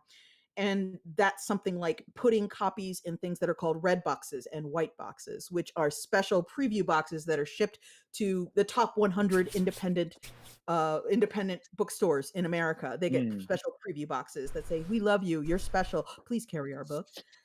We put things on digital galley sites, which is where people go to read PDFs, and that's something like Edelweiss is one of the big ones. The word Edelweiss with a plus mark at the end is one of them. Another one Mm. is NetGalley, and we see who is reading it and who has it reserved to be read, and we use that to determine how popular the book is and how many books we should print in the first place. We Oh also wow. make sure our sales team have sheets, which are basically here's the creator, here's where they're from, here's where they live right now, here's their ethnicity, here is their gender, here's their here's their gender identity, here is their sexual preferences. And people are like, why does that matter? It's like, because marketing matters. So if Yeah. we have a creator who is, for example, from Saskatchewan, we can have them over for Saskatchewan Day, at a library, something like that. And that's all marketing. It all matters. And I get constant missives in my inbox that are like, the Southwestern Librarian Association is looking for creators from the American Southwest who have published between January 2020 and December 2020. If you have any, submit them here.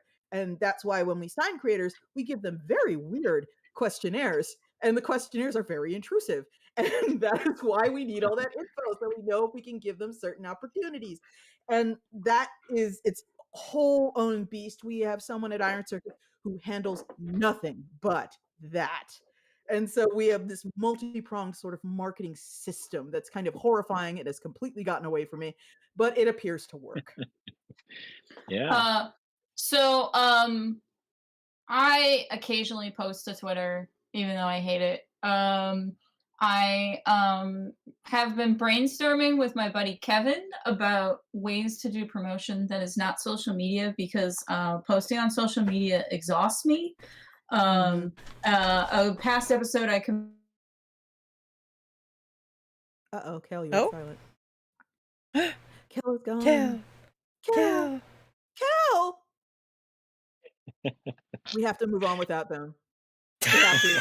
It's like we're on the Oregon Trail and they've collapsed. I'm gonna text him just in case. They have collapsed next to the wagon trail in a ditch. I'm gonna But text yeah, him just in case. yeah, go for it. I absolutely get hating social media because while I love social media, I also hate social media because there is so much it demands from you, and the internet has the memory of a gnat, and you have to always be in people's faces just to be remembered. And there's always going to be someone's like, "Oh wow, I haven't heard of you in 1,000 years." And I'm like, I have literally fucking tweeted from the Iron Circus account on a minimum weekly basis for the past 5 years. Like, if you haven't heard what we're doing, you're not paying attention. But like, no, that's Yeah. I'm not And Marvel. like, I'm not DC. and Spike, do you subscribe to those thoughts of like, what is it? Like 1% clicks and 1% of that actually I buys, have or I can't I have remember what it is, yeah, or I have 10% found clicks and I five have found buys or that something. holds. I have found that holds of I think it's something like if you have a certain numerical following on Twitter is the one that's held for me. Hmm. If you put out something that involves you directly, you can expect 3% of that following to fund it. Kel? And I'm can like, you Mm. "Oh, Yes. we can sorta okay, hear you." I could hear you the whole time. "Oh, okay." We Uh couldn't see you, sorry. yeah, so much for my good new internet. Uh I did that speed run test and it told me like, well, this is only slightly shittier than your Comcast one. I might still cancel Comcast, but that's the first time it's dropped out. Yeah. Anyway, so I've been brainstorming with my buddy Kevin about ways to do promotion that aren't social media. One of the things that apparently has been working well for indie games is starting a fan Discord. Oh god, I'd So rather that die. We will we not. talked We will about not this. talk about this again, Spike. Yeah. We've said our No. Yeah, piece. so I well, am this just is just reasserting. this is just to explain to Nick. So basically, I recently started a fan Discord, uh, and seeing how that goes. Every Saturday in October, I'm gonna stream a werewolf movie for my fans to see.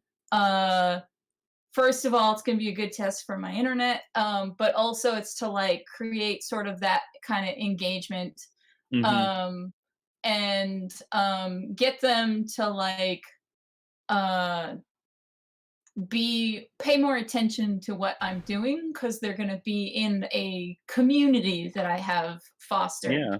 Um Captive and audience. yeah, so I have gotten more people watching my Twitch because I set up a bot that tells people whenever I'm streaming, like automatically. I don't have to post anything. Um and so I'm trying that out. Since I hate social media, I have been talking to someone that I am gonna maybe hire to post on my Twitter. Mm. Um and like I like uh that's how I'll know that I've made it when I have someone I can just give this like seriously, you think it's not work, it's fucking work. It takes hours. It's terrible. so it's basically I think I like I talked to them. I just need to like be enough ahead that they can have time to make images when I post stuff to my website to remind people. So I'm gonna try to outsource that to get my Twitter running. And you know, I told you I'm banned from Instagram until I get a new phone number. Well, my internet router has a phone number. Well, Um, well. so the Instagram can never text me. But they're so I might set that up and then have the the person who I'm going to pay to update my Twitter also start to post there again. Um, but the most of my marketing is from my newsletter, and I like that a lot better because it's like a once a month roundup of what I'm doing. Yeah. And I have been told by several people that as they also get burnt out on social media, they are also leaning more on newsletters for stuff because Mhm. they're also getting burnt out on social media or like the constant interaction thing. And so Yeah. uh that is where so it's more small scale stuff, but it's at the end of the day better for my mental health. I'll let you know how it goes outsourcing my Twitter to someone else. Yeah, it's like the thing about it's like I'm not allowed to ignore social media because it's so fucking effective. You know what I mean? It's Yeah. in a beautiful, perfect world, people would be magically, magnetically drawn to the Circus catalog, and I wouldn't have to expend hours out of my week making sure that the Twitter is constantly reminding you certain titles exist and linking you to places where you can buy them and telling you they're good and proving they're good and trying to vie for the limited dollars in your pocket against the giants in the room. And I wouldn't have to do that, but I do. I do. And uh I hate yeah. how effective social media is for helping that to happen. And the thing that's my love-hate relationship with Meta is so profound because it gives you such detailed metrics. Like the marketers of decades past could only dream of metrics that uh that but Meta gives you.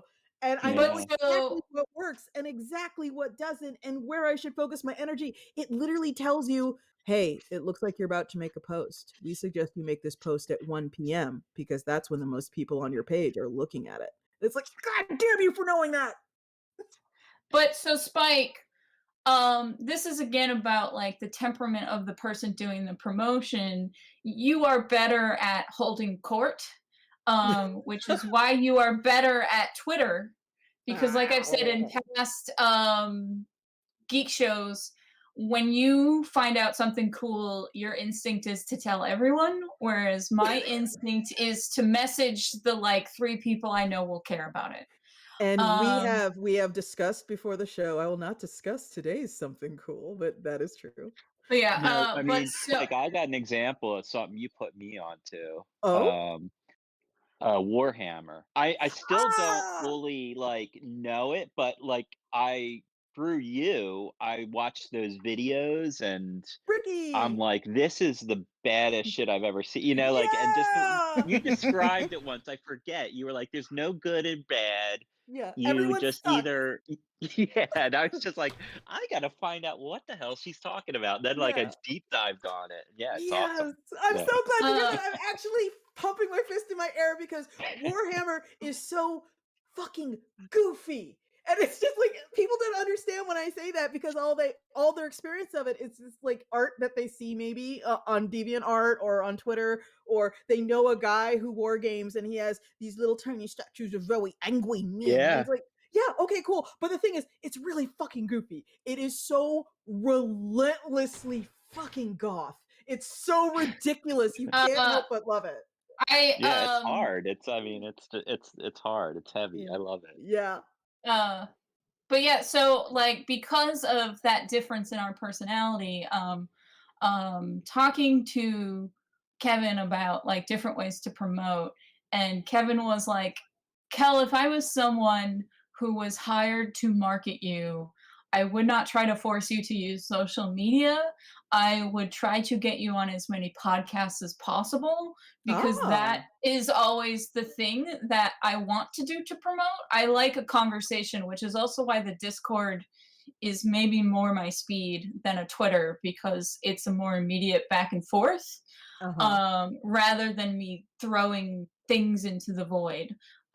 So like I always want to go on podcasts when we were promoting Woman in the Woods and Dave came back with here's like 5 different podcasts for you to be on. I was like, yes, let's do it. Ooh. So next time no, when my next book comes out with Iron Circus Spike, you put me Uh-huh. on all the podcasts. I Like will I wanted, consider it. yeah, yeah. So and that's also why I've been liking streaming on Twitch, as with the caveat that I try to get a co-host for every Twitch stream I have been because considering doing a Twitch, but the thing is I have no time. I have 0 time in my life yeah. for a Twitch. Whereas I'm just doing it like 2 hours before bed, and chatting with either Joe or Alina or someone else.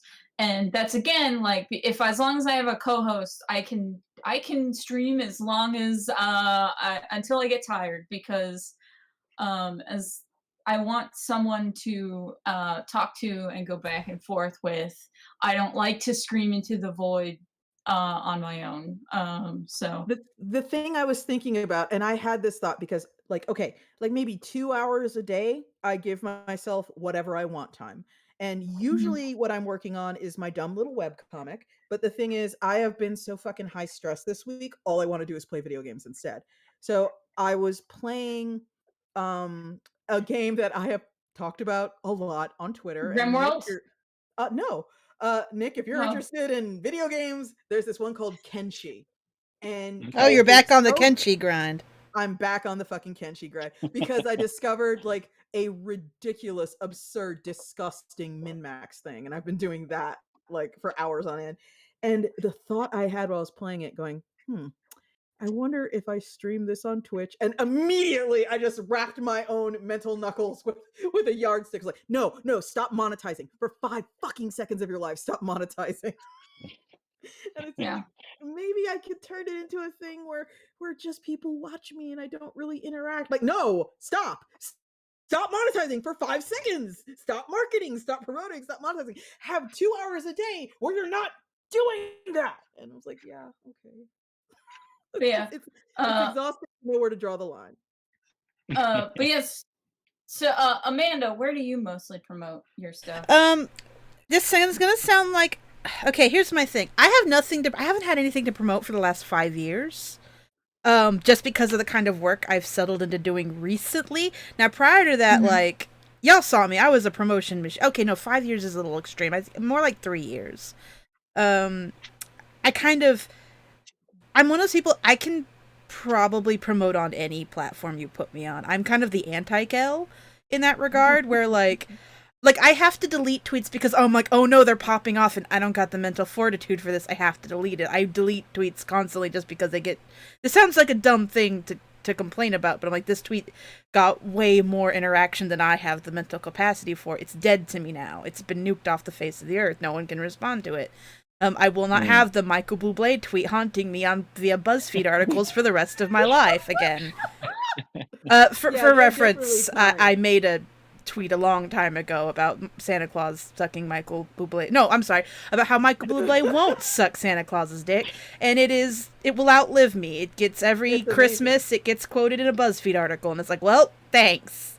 It's your leopard. But I mean, eating that's people's such faces. great advice for people's mental health, I think. Like, Yeah. you can just turn something off and Yeah, but to okay, have that fortitude, Abby, I know I can mute them, but here's the thing. Muting them doesn't change the fact that people are interacting with them. And there's something almost anxiety-inducing, the idea that people are Mhm. interacting with something I made in a way that I'm actually, like, it could be hell over there and I wouldn't know about it. And while that might bring some people peace, no, it just needs to not exist. I literally Yeah. I don't advertise the fact I do this, but there's a certain cutoff point where I'm happy to mute the real big tweets. It's like, fuck it, it belongs to the internet right now. And if people are like getting their dunks off, let them get their dunks off. If people want to have like a weird fucking fight about what they decided I said in their head, let them do it. You don't advertise you mute it. You just do it and get on with your life. I know there's some where I'm okay with. I just have like my own personal like limits of, oh, this is like something people are arguing over. No, I just don't want this attached to my name. Goodbye. Yeah. If it's a Yeah. fart joke, fine. Let it live eternal. Um, I don't care if it's just more of like, what do I end up known for by strangers? That is something I would Yeah. more like to corral. Like when I'm being argumentative and I have a strong opinion, if that blows up, I'm like, oh no, that's dead now, because I don't want people to think I'm a cranky. I'm just cranky today. Oh, Uh, yeah. but Yeah, no, but I'm one of those people what where if you put me on a platform, I will probably be fine. I don't have to pick a platform to market on. Like I don't have like I'm good where you put me. Like if you grab me and give me a weird hat and put me like at a hat trade show, like Amanda, sell this hat, I will sell that hat. Yeah. Matt actually talked to me from time to time. My husband, Matt Sheridan, he will come to me while I'm in my office and be all like, "Did you retweet me?" And he'll let Yeah. him know because his phone will just be going insane. Also, sorry about the volume. I try to stay on top of it and keep my volume lower because again, the OBS, the Streamlabs is picking up my audio directly and it's picking up everyone else via Discord. So, thank you for telling me I'm loud because I do need to. That's why I keep asking if I'm loud. You Amanda, sound fine. No, I'm the fine. chat said I'm. No. This is the chat. I'm talking about the Oh, okay. audience's experience. Gotcha. Yeah, it's ugh. Like, I So get Nick, how where social do you, media can be absolutely anxiety inducing, But but I if you're all like crusted and scabbed and scarred over, it helps. but yeah, but Nick, oh, continue, Amanda. that's fine. Sorry. I was just gonna ask Nick where he mostly promotes. But Twitter, unfortunately. But I kind of I like it. I like it, but I mean, there was a time where I think I got addicted to it, like I Oh was yeah. just reading it and not even Doom scrolling contributing and yeah. sucks And then in. thankfully I could say, Nick, you're wasting too much time on this, so you just get off. I've learned to put it aside, but I'm Do not you good wanna at it. hear, like, the terrible thing that I have had to do to make sure I ensure productivity on some level? I made the Yes. mistake when I bought this place that I live in right now. I made the mistake of buying some dining chairs on the internet, and they turned out to be very uncomfortable. They are very hard. There is no cushions, and I will not buy cushions for them. I'll get into why. And sitting on them, despite the copious cushioning that my large round ass provides, is painful after maybe an hour, hour and a half. When I have something I need to do, I swap out my comfy office chair at my like desktop PC. I swap it out for one of those dining chairs. So I can't sit at my primary machine for more than an hour, hour and a half without being in literal pain. And I put my nice chair, my comfy chair in the kitchen where the kitchen table is and where my Wacom tablet is, because that's where I script, that's where I draw, that's where I answer Mhm. email, that's where I do all the work. My primary PC, it's got Steam installed, you know, it's got Yeah. all kinds of fun, cool things on it, all lovely little toys to play with. So I discourage being allowed to sit there because apparently this is the only way I'll fucking learn if I'm in actual pain. Yeah, no, I've Um, I've done the thing where I take it off my phone or I just Yeah. put it on the iPad, so it's like a bitch to send Yeah. pictures to, like I just made it more difficult for myself to actually engage with it.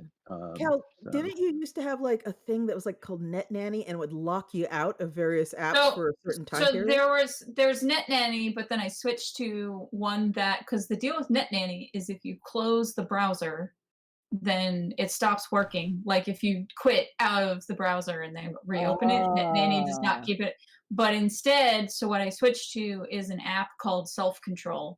And I remember once telling someone that like the way I prevent procrastination is self control, and they thought I was being a dick. Oh, And I was dear, dear, dear, dear. like, no, no, no. Like, I immediately corrected myself. I'm not being a dick. It is literally an app called Self Control. I was not trying to burn, like, sick burn on the person complaining about procrastination.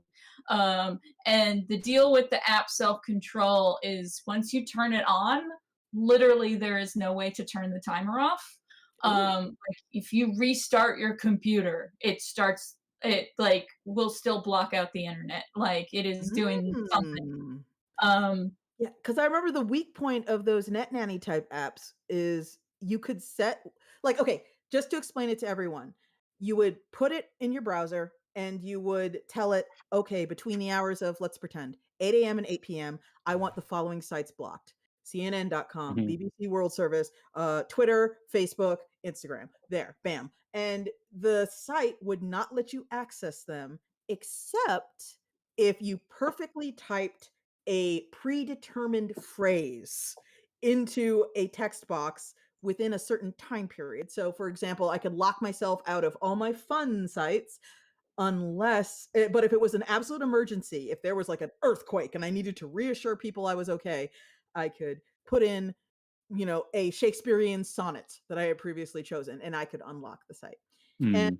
the problem with that is that I would unlock to do something, and then I would just sit in that unlocked tab and just, like, fuck around for an hour and a half.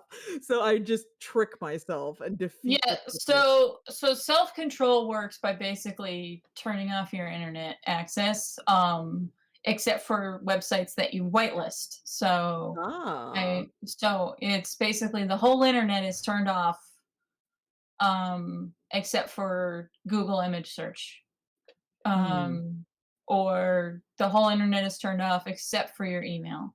Um, and that's worked well for me. Also, what's worked well for me is I have a desktop and a very old laptop, and the very Ah. old laptop is intentionally very old because it can basically I can write on it, and that's about it. Yeah, Um, yeah. and so when I have to do a lot of writing, or when I'm editing for Seven Seas, um, I actually will use my laptop to do the editing because then I literally like can't do other stuff on the laptop. It's a laptop that I think I got in 2010. Uh-huh. So it's pretty old to the point Yeah. where if it breaks, Apple won't fix it. Yeah, They're like, I'm we don't have those parts anymore. They don't exist. Yeah, I'm on that point with a lot of my tech. The Wacom tablet I use is old. I literally don't know how old it is, but it intentionally it has all right, just so you know, I have a Wacom tablet from the generation where the speakers were notoriously awful. And they're very tinny, they're very high pitched, they're just bad speakers. And I have refused to do anything about this because if I have a machine I'm working on, which I don't have Steam installed, I'm not signed in on any other accounts, and the sound is terrible, I am not going to go to YouTube and watch 8-hour long videos about iCarly instead of scripting because I won't be able to sit there and listen to that sound that's coming out of the tablet. And it's like there are so many things I have to do to make sure I fuck around as little as possible. Yeah, I mean, procrastinate even before the internet, I was a huge procrastinator. Yeah, You yeah. know, like, I remember, like, because I 'cause I'm mostly digital now, but back in the day, it was like I would use tracing paper like Photoshop, different layers of it till I got what I wanted, and then I'd Ah, lightbox it all on the same page, but, like, in between each step of, like, say, thumbnailing to blowing it up, you'd go to the photocopier, blow it up, then lightbox it. I would always go read a comic, or I would go do something else, like, yeah, and yeah. then the internet kinda takes that over from the different stages, so And it's so easy. procrastination really is, Getting sucked in is so easy. So, like, YouTube is trying to be TikTok now, like, that's their thing. And They've been I failing. I've been checking it out. By the way, Amanda, did you know that your Clip Studio Paint clip on how to customize 3D models is our most popular video on this channel? It has 4K views and rising. I can admit when I'm wrong. I have to check that out. It's Yeah, that sounds great. cool. And you Yeah. said you're almost kind of fully digital now. What are you Yeah, using? I use Clip Paint Studio, yeah, I love Yeah, it. the good shit, the good Yeah, shit. Oh my god, it's so yeah. powerful. You're probably old enough too that you remember when we had to make do with Adobe Photoshop, and there are all these little tips and tricks everyone would share to make Photoshop bearable for drawing comics, and then you had to No, I couldn't do it, I hated oh, it. oh, When they did, what was it, Manga Studio EX, like, one of Yeah. the early ones, I was hooked. I was like, "Oh, wow, this actually feels like my pencil's moving in real time." Like, Yeah, it I couldn't Photoshop I could never digitally do. I couldn't digitally pencil in Photoshop. I didn't start digitally penciling until Manga Studio EX4, which came out like the year before I graduated from SCAD. So, Yeah, that was uh, my favorite version. I even like it more than Clip Paint. Like, I liked how I simple it do was. I do like that Clip Paint has a horse model in there. yes. Nick, I don't It know if you know does? this, but Yeah, yes, it Oh, I does. didn't know it There's a had a clip. horse. I thought you downloaded the horse. I mean, it's one of the default. I did download it, but it's Oh, one of the okay. default ones. Like yeah. it's free. Oh, okay. Um, Well, yeah, well, yeah. I have to yeah. check out this tutorial I mean, because the I've truck I not used downloaded any is 3D free. models Oh yeah, if in you go to Clip the Paint. Iron Circus YouTube channel, I have set it up so that all our shorts are near the top, and Amanda's one. Cool. You did It's what? I did. It's You pretty che- now. It's not yours. It's mine. Uh, so You touched uh my thing. You're at 4.1K views now. Fight you. uh anyway, Nick, I don't know if you know this, but horses are horrible to draw. And I Oh, I hate know. them. Yeah. My current webcomic, The City Between, takes place in a future where I there are no hate what cars you've and there are done with no the boys. horses. Don't hate it. Um and but I started this comic that's for Patreon backers only, which is a typical fantasy comic, so it's like horses as far as the eye can see, and I'm like, why did I Yeah. do this to myself? um but uh uh the horse model in Clip Studio is what is saving my life. um Nice, I'll Yeah. check it out. And you Yeah. can just pose it. It's really easy to Oh, kinda it's so move stuff good. around. yeah, It's so good. Yeah. yeah, There's so much I'm just doing, like, a little webcomic when I have the time now, but there are so many panels in there I would have never even bothered with because, finding photo reference was the old way. You would go on Google image search and type Yeah. what you wanted and kinda hope something came up you could work with. If you were willing to shell out, maybe you had one of those desktop models that was sufficiently detailed that you could pose it, take a photo, put the photo on the machine, and then maybe kind of use that as reference. Oh my god, Clip Studio Paint's models are so much better, especially the thing I was ragging on Amanda about a little bit, you can customize them because the way I draw my characters, their heads are a little larger, their hands and their feet are a little larger, and that's just, like, what I dig, it's what I anyway, like. And you Nick, can Cool. you can save the all model so it looks like that, it's great. Oh, nice. Uh, Nick, all those horses are due to the horse model. I just traced on top of it. Yeah, and angling There them they are. around. See, y'all should get And on my level. I make 3D. I sculpt my shit in 3D to reference it. yeah, I've been That's wanting to awesome. learn that. Yeah. In I've been fact, wanting to I Me learn the that. too. entire time we've been no, I mean when I say 3D, I mean clay. I meant to say Oh, clay. Oh. that's somewhat different, Amanda. In fact, the entire time we've been talking, I've made a happy little worm friend. A worm friend. Wow. I'll, Do you I'll need reference for a worm? No, this is for fun. This is for pleasure. The worm is for pleasure. What is pleasure? I don't I understand. will I will share a picture with you, What is Spike. doing something for fun? That makes no sense. But no, like Oh, I have my Porima character who has a weird shaped rat head, and I sculpted her. Yeah. I've actually the comic that I'm doing right now, it has these things that are like hairy elves. They're not people. they're And Keebler Keebler elves. they elves. are Keebler elves. They're little Keebler elves that murder. And I have said to myself on occasion, the minute I get some breathing room, I'm gonna figure out Blender or one of these other 3D programs, and I'm gonna just sculpt one of their heads.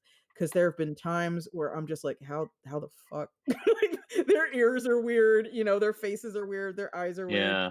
And I'm just like, okay, but from if I There wanted to do a isn't worm's there eye a view, light how the hell would I version do it? of ZBrush now? There might be. I I'm believe not there's a light okay. version of ZBrush, and ZBrush is good if you just want to have a 3D thing. Blender's good too. Honestly, most people should learn Blender. It's got tools that are good even if you don't want to make 3D stuff. Yeah. Mhm. Yeah. It's Blender's really good. interesting too, because like once you make that head, Yeah. you'll learn it. It really is Yeah. just about learning, like learning the thing you're drawing, and then you won't even need it. But Yeah, like, yeah. oh god, cities is where I use 3D and Oh guns. god. The So worm yeah, I is for go into pleasure. SketchUp and Yes. I just screen cap the angle I need and then bring it in, Yeah, redraw it. oh god. It just Oh, I love drawing cities. Oh, I hate it. I like yeah, no, the city between is all like, let me just draw all the buildings. Like yeah. so like someone was asking me about like um things that There, I just shared the artists worm friend with y'all. good worm. Let's Uh see this worm friend. like Oh, so cute. someone was like, all right, you complain about drawing horses and cars, but like how do you have the patience to like do all those cityscapes? And I'm like, I think those are fun because I can think of all the little dumb puns I want to put on the signs. Like I love putting like squirrels or crows on the sidewalk. Like I love thinking of little shit to put in the city. Like as Yeah. long as it's not a horse or a car. Yeah. Yeah, I totally get that. Oh god. The other thing I like to draw is the middle of the woods. So City Between World goes from big city to the middle of fucking nowhere. There are no suburbs, because that's boring. But big city and the middle of the fucking woods. Nick, what are you drawing right now, right this instant? Superman Action Oh. Comics. I'm doing the annual, 14 pages in the annual. Can So I like share a I did shameful the thing? image book, and I was like, I'm gonna go do some mainstream stuff for a bit. And Can I share that's a shameful thing? The only thing I know yes, currently about Superman is there's a bunch of babies wetting their pants, and they're wetting their pants because Superman has a son, and I think the son is bi? Am I wrong? Am I yeah, yeah. I Yes, he okay, believe did I make out with another boy. okay. yeah, And yeah.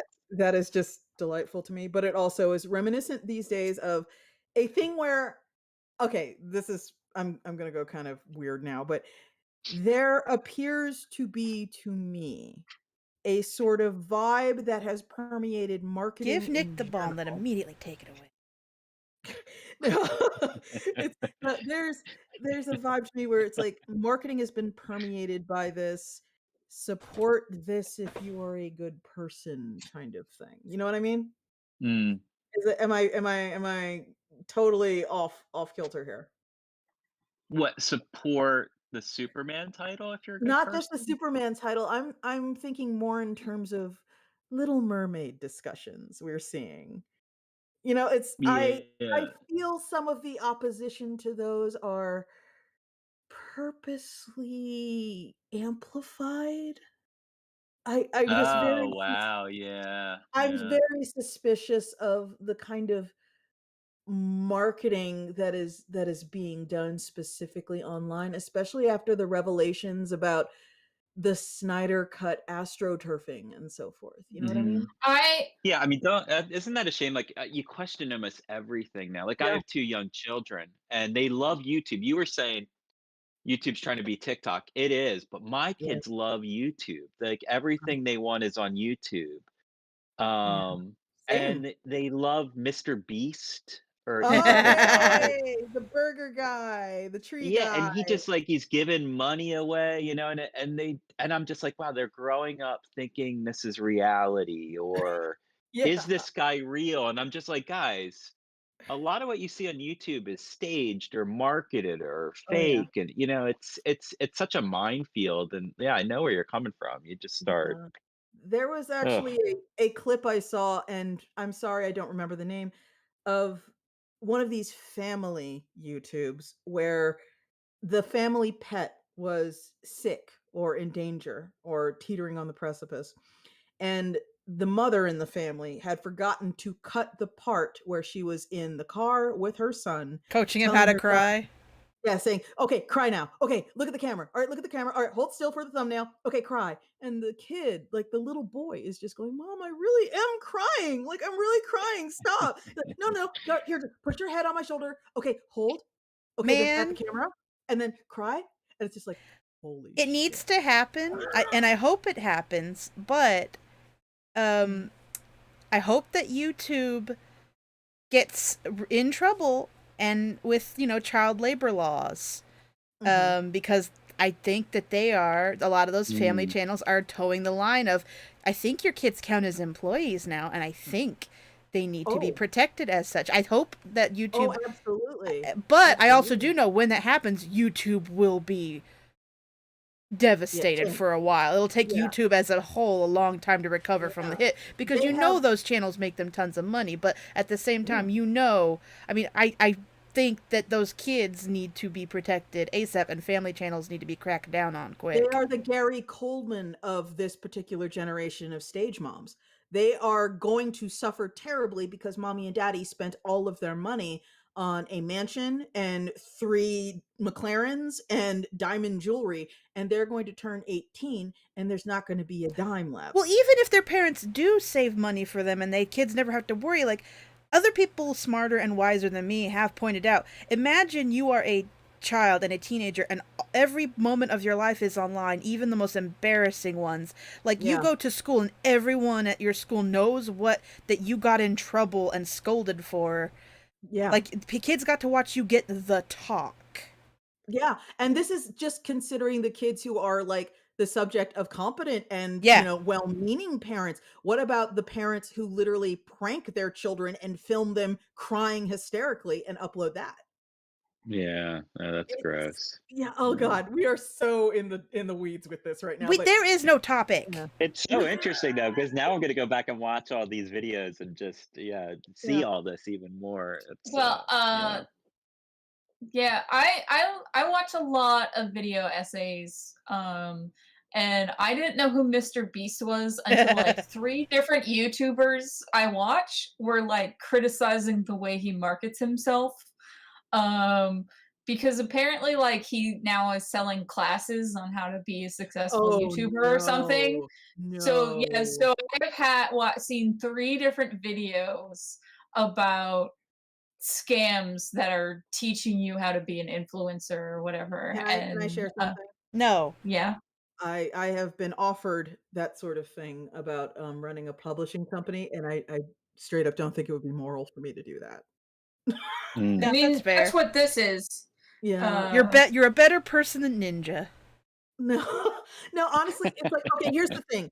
Yeah, you could absolutely go out and found a publishing company. Literally anyone in this chat right now and anyone in the comments right now could go out and start a comics publishing company. Yes, 100%. The same way we could go out and start our own sort of YouTube commentator personality channel right this second. But that's not going to be Mr. Beast. And also, I think Iron Circus comes from a very specialized realm. It I don't wanna call it lightning in a bottle, I don't think it's that unusual, I don't think it's that singular, but I do think the planets did align in a certain way because what people forget is what launched Iron Circus initially was Smut Peddler, and the environment that the very first Smut Peddler from Iron Circus was birthed into is very different from the environment today. Very different. Also, um, so another thing is that I remember one time after running like the second or third cautionary fables, someone asked me, "How do you get artists to like be in your book and turn things in on time?" And I was like, "You pay them." And Yeah, they yeah. were so disappointed that that was the answer. Like they thought there was some cheat code to trick artists into giving you free art, and it's like, nope, you pay them. Yeah. That's how. Yeah, Before the advent of Kickstarter, I tried to run multiple anthologies and they never went anywhere because we didn't have any money. It was in the bad old days when you participated in comic anthologies and your pay was like 50 copies of it. That was Yeah. yeah, Yeah. and you remember, yes. Thank I've you. I've done some Caliber books. Yeah, yeah, and oh god, Yeah. Caliber Comics, had a rejection letter from them for the longest time. I don't know where I put it. Yeah. Gosh, it's funny just thinking about like everything we've talked about. I think like the theme is almost you just have to adapt, Yeah. Yes, for you the love Yeah. of know? God. Like that's yeah. But So I mentioned that I was told to give like a talk about running my webcomic at SCAD, but right before I graduated. Um, and so someone that graduated the same year as me is now teaching at SCAD and ooh. asked me to come and basically give the same talk or like to talk about webcomics to the class. And Mhm. so I did. And kind of like halfway through, he was like, well, Kel, when you gave the talk while we were at school, I remember you talked all about this ad stuff. And I was like, that doesn't work anymore. And that Oh, actually ended up being a great sort of segue for me to beat that drum of make your own website because I was like, that doesn't work anymore. In fact, here's a list of all the services I use to get my webcomic to be successful that no longer exist or are no longer viable. oh yeah. And it was Internet like, moves so fast. it was like 12 it was I think it was like 20 things long, Yeah, and because it's like Comic Genesis, Drunk Duck, Smack Jeeves, Project Wonderful, like it just went on. And yeah. it's like, so the moral of the story is you need to be able to adapt to the internet, and you also need to have your own website which you control, because you never know when Instagram is going to think your sketch is nipples. Yeah, that's honestly an important thing. Like I said, if someone wants just like general advice about the current state of the retail comics market and where as a small publisher you should invest your energy, I would probably have something to say about that. But for a very general question, like how do I start a publishing company? It's I I would not recommend doing what I did because what I did probably wouldn't work anymore. It's Yeah. just Yeah. that's how it is, and I'm not this isn't me pulling the ladder up behind me, this is me being a realist, and if a person is a cartoonist who has graduated college yesterday and they're raring to go and they wanna make comics for a living, there is an entirely new set of opportunities that now exist that Kel, Amanda, and Nick, and I never had access to. Never. Yeah, You know? would you say it's easier Yeah. now than Yeah. ever? Yeah, Yeah, I ten agree. thousand percent. If you are a I raunchy, nasty, dirty pornographer, you can opt for Patreon, coffee, having your own site, like, God, what is the I name of that mean, person? What is the name of that person well, who does, the sexy halfling comic? I don't Whatever, know. don't fucking give me shit. Anyway, I know you it won't read starts it. with an E. That's all I remember. uh, Um, Yeah. but so Spike, I think it's easier to put your stuff somewhere, Mhm. but it might be harder to get people's attention. I would I Oh, go oh for it. sorry, no. No, no, I wanna hear what you have to say. I don't agree because I think here's the thing. It used to be you throw yourself onto a platform and there were you had less competition, so you didn't really have to specialize. Now you do have to be more thoughtful where you put stuff. Like, you can't just throw something on Twitter, put no hashtags on it, make it impossible to search for, and people are gonna find it. Like, Yeah. there, as long as you know your audience, you know who you're trying to appeal for, you can find. You need to do the work to find them first. But once you've found them, it's pretty easy. Again, I mentioned before how there are people right now making a living off a webcomic you have never heard of right now. 100%, 10,000%. Whereas it Absolutely. used to be Yeah. everyone knew the same like 5 webcomics back when I first got into webcomics. It's just here's the webcomics everyone knows and reads, and those are the ones that make all the money. And now it's, I think on average everyone who is making money makes less on average, cuz like they're not like, I don't know, the kings of webcomics anymore. But But there are way there more of but 'em. there's more of them. There's more freedom to tell the story you want to tell and find your audience. And like you can actually, it's easier to laser focus on an audience. Yeah, and honestly, I think it's also easier to if you decide going it alone isn't for you. But I would You have also, I'd also oh, like to you give some caution mhm. to what Spike says. Yes, it's a little bit easier to make adult comics and porn, but it is also harder. Like every day they are cracking down, like the rules are Yeah, changing constantly. You will think you are good 1 minute. Again, I yeah. mention again, I have to mention again how I have to make a brand new Slipshine series because MasterCard isn't cool with elf ears anymore. Yeah, and I didn't get to finish there when I was saying it's like you can make a raunchy comic, you can make an all ages comic, you can make a manga style OMG, my boss is in love with me, but we are raiding a dungeon and I am a slime comic. And you can be in a world where maybe that ends up on fucking Netflix in 5 years. That's where we're at. Yeah. And that's Yeah. something that I would have never dreamed of when I was, in my 20s. That just wasn't a possibility. My big unreasonable dream was making a comic that was not about superheroes that managed to support me at a minimum wage level. And I Yeah, imagine a lot and of people these that days have the same dream though, but that's a great point. Like, I don't think we talk about enough too. Like, you can have an audience of 10,000 people and make a really, really good living. Like, yeah. even at, like, everyone, I was conditioned, you got to go to a Marvel or a DC to make money and you got to kind of climb this ladder. Whereas what I've found with my own career, like, I'm settling into the most enjoyable projects are the ones I get to have full creative control over, Yeah. and they launch at, in the 20,000s, and they settle in around 10,000 on a monthly, Mhm. and that's really good money. That, like, you're living a fine lifestyle, Yeah. and I don't think enough people realize that, and those publishers are out there. Well, there's not enough of them because you have to own the work. Yeah. Um, It's yeah. absolutely possible. There are definitely Iron Circus creators that make, let's call it, living wage off of their Hmm. books. They're Yeah. out there, and it's because even though I'm not, again, I'm not Random House. Well, actually, okay. Suffice to say that Iron Circus and Random House, there is a Venn diagram for sales numbers. Uh, we'll just put it there, and no, I'm not selling millions and millions of copies of things, but there are definitely creators who I pay their mortgage, and they are Yeah. selling not 1, 2, 3.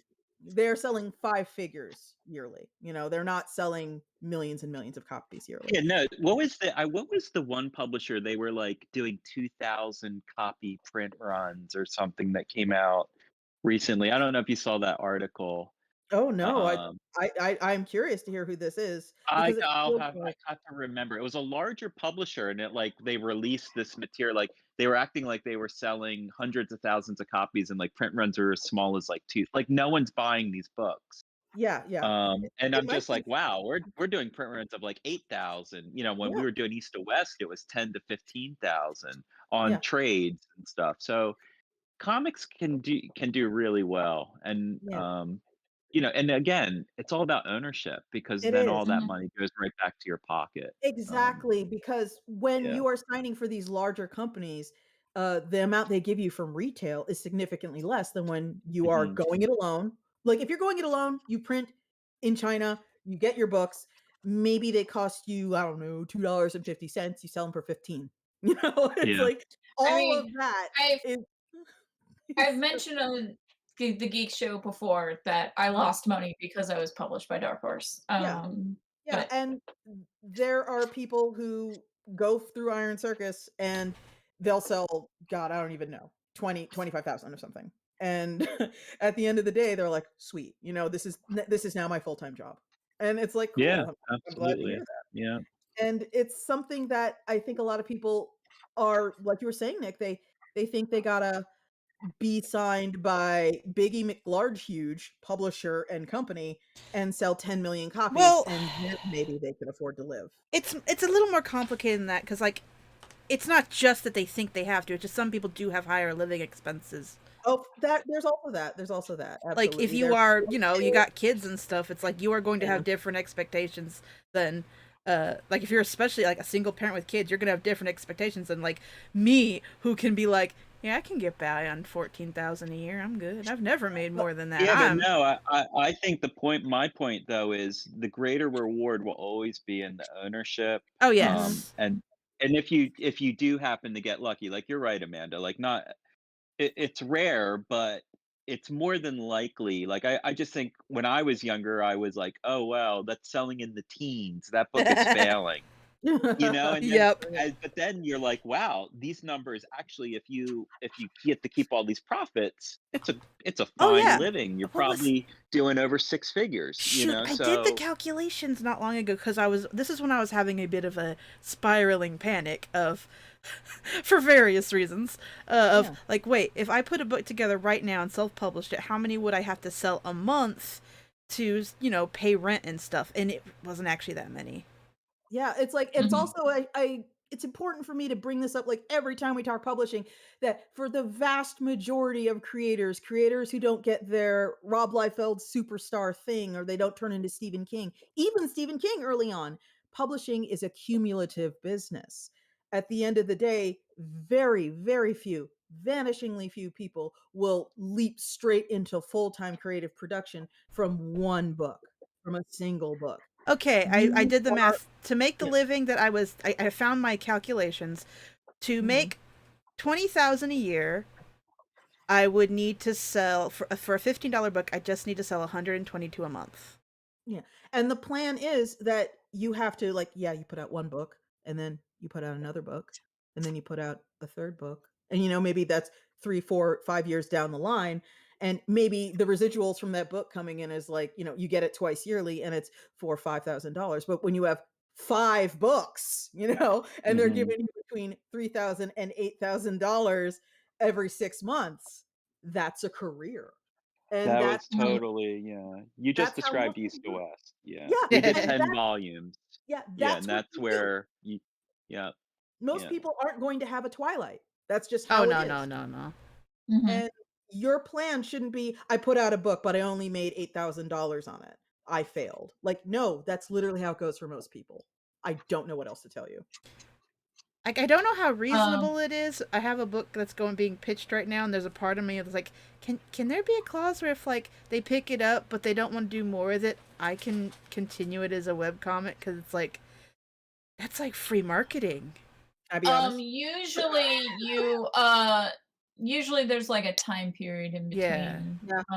Um, Usually you have to give them in the Iron Circus contracts. I'm not shy about sharing this. In the Iron Circus contracts, if somebody were to come to us and be all like, "Hey, I need you to stop publishing my book for reasons," the contract says something along the lines of, "We get No, no, no, this no, no. area." This is if the publisher doesn't want to do more with Oh it, yeah. and I I mean, do. this is in the same clause where basically we'll get if we go to you and we go, "Hey, we're not going to re-up. We're not going your book is down to a certain amount. We will not be reprinting it." Like that's we announce to you that we're going to be letting your book go.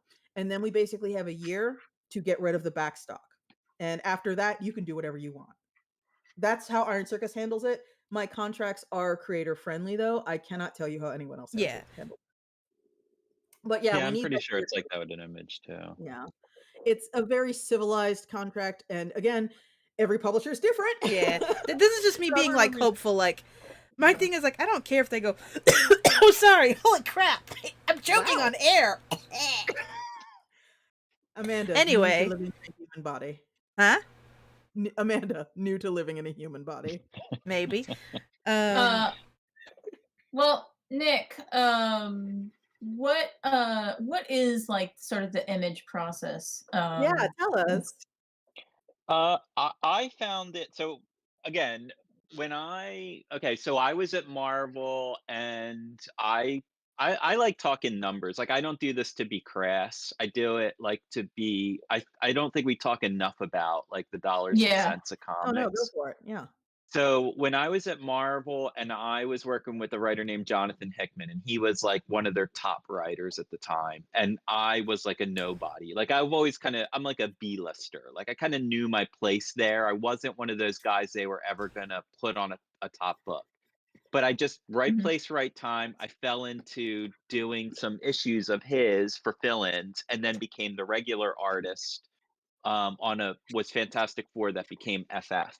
So like Mhm. all of a sudden I'm following their top artist and because he went on to do something else. So I came in on this book and I asked for a raise and Marvel was like no. Uh and I remember I was friends with like some editors there and stuff and I understood. They were like, "Look, you got to put asses in seats." Mhm. But like I remember that particular year, we had our first child, and I think I made like $36,000 doing like 9 or 10 issues. And I mean, I put in way over 40 hours a week. Like I Wow. was killing myself. Um, Paying for healthcare. Like I think my wife was out of work at the time too. Like healthcare for both of us was like 15 or 1600. You know, like it was just really hard. Yeah. This was like Image just started having Saga, Walking Dead took off, and Jonathan did a book called Manhattan Projects, which sold 20,000 copies. And he was like, dude, we should do an Image book. The checks over there are crazy. And I was like, well, what do you mean? And he's like, well, it's a buck a book.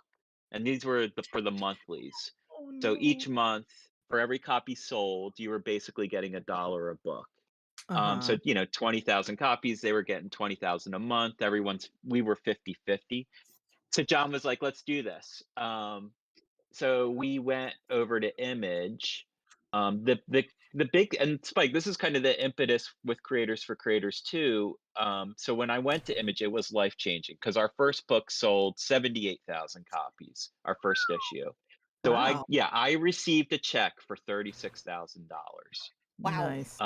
And that's when I'm like, oh, school loans, let me pay you off. Car Yeah. loan, let me also like it was like I can't I was me and my wife were out of debt, like it was Yeah. weird. We were just like, holy shit, life is easier. But the big thing with Image, and so then I would say, you got to go to Image. And everyone was like, yeah, but Nick, how do you afford to, because you need probably around 3 months to draw your book or to launch a new series, maybe get ahead 2 issues or 3 issues.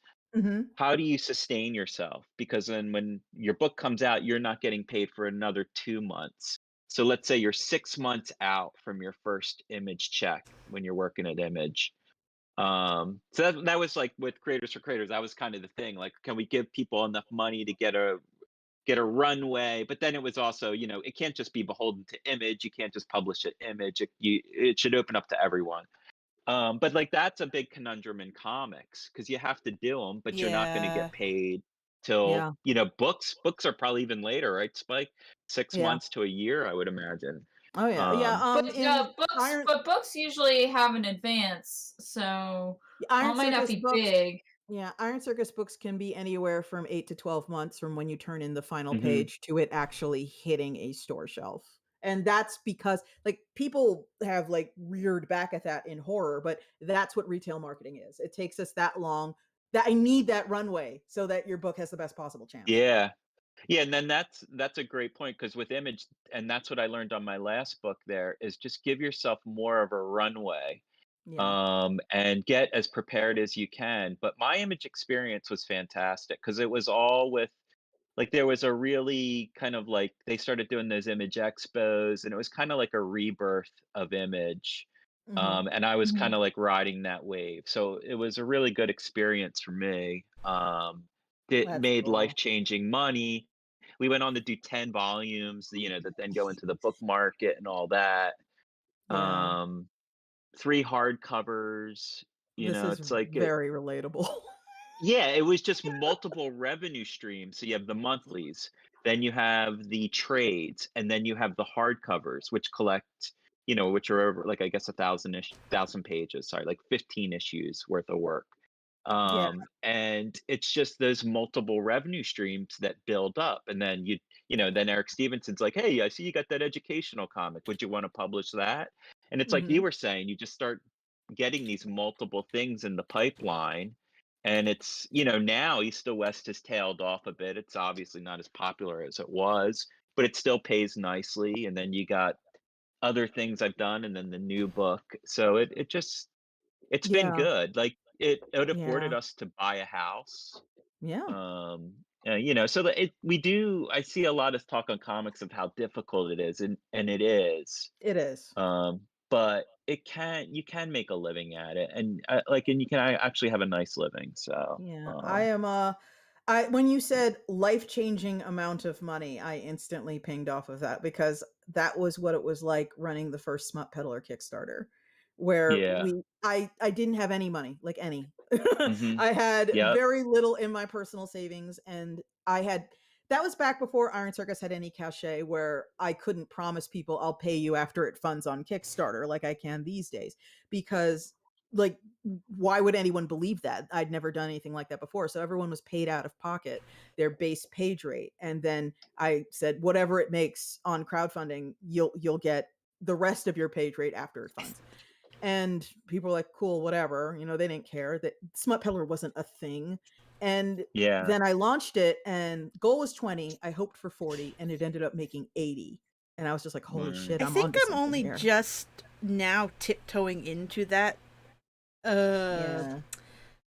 phase. I don't know if it's phase, but arena. I don't know. That world, I guess, because like I did a coloring job recently that like was I finally got paid for it, and it's like more than I have made in a year ever. It's still it's the thing is it's still not anywhere close to the numbers y'all were quoting. But for Yeah. me, that was like, oh, that's how much I used to make for a year working full time at Red Lobster. Yeah. Oh. Yeah. And that is single handedly like funding my move, and now I can afford to like wait to get paid by bigger jobs, which is something I just couldn't do before. I couldn't take a Yeah. job and like, oh, this is gonna pay good next year. That was something I just couldn't afford to do. I had to take a lot of little bitty Yeah. jobs over and over, and I'm now at It the phase where Yeah, yeah. I remember, Nick, you trying to sell me on Image, and I was like, I cannot afford to work for Image. Like, I can't Yeah. wait that Yeah. long Yeah. to Yeah, get no, that paid. I understand that. I mean, when I did East to West, I worked a full-time job doing concept art for a engineering company.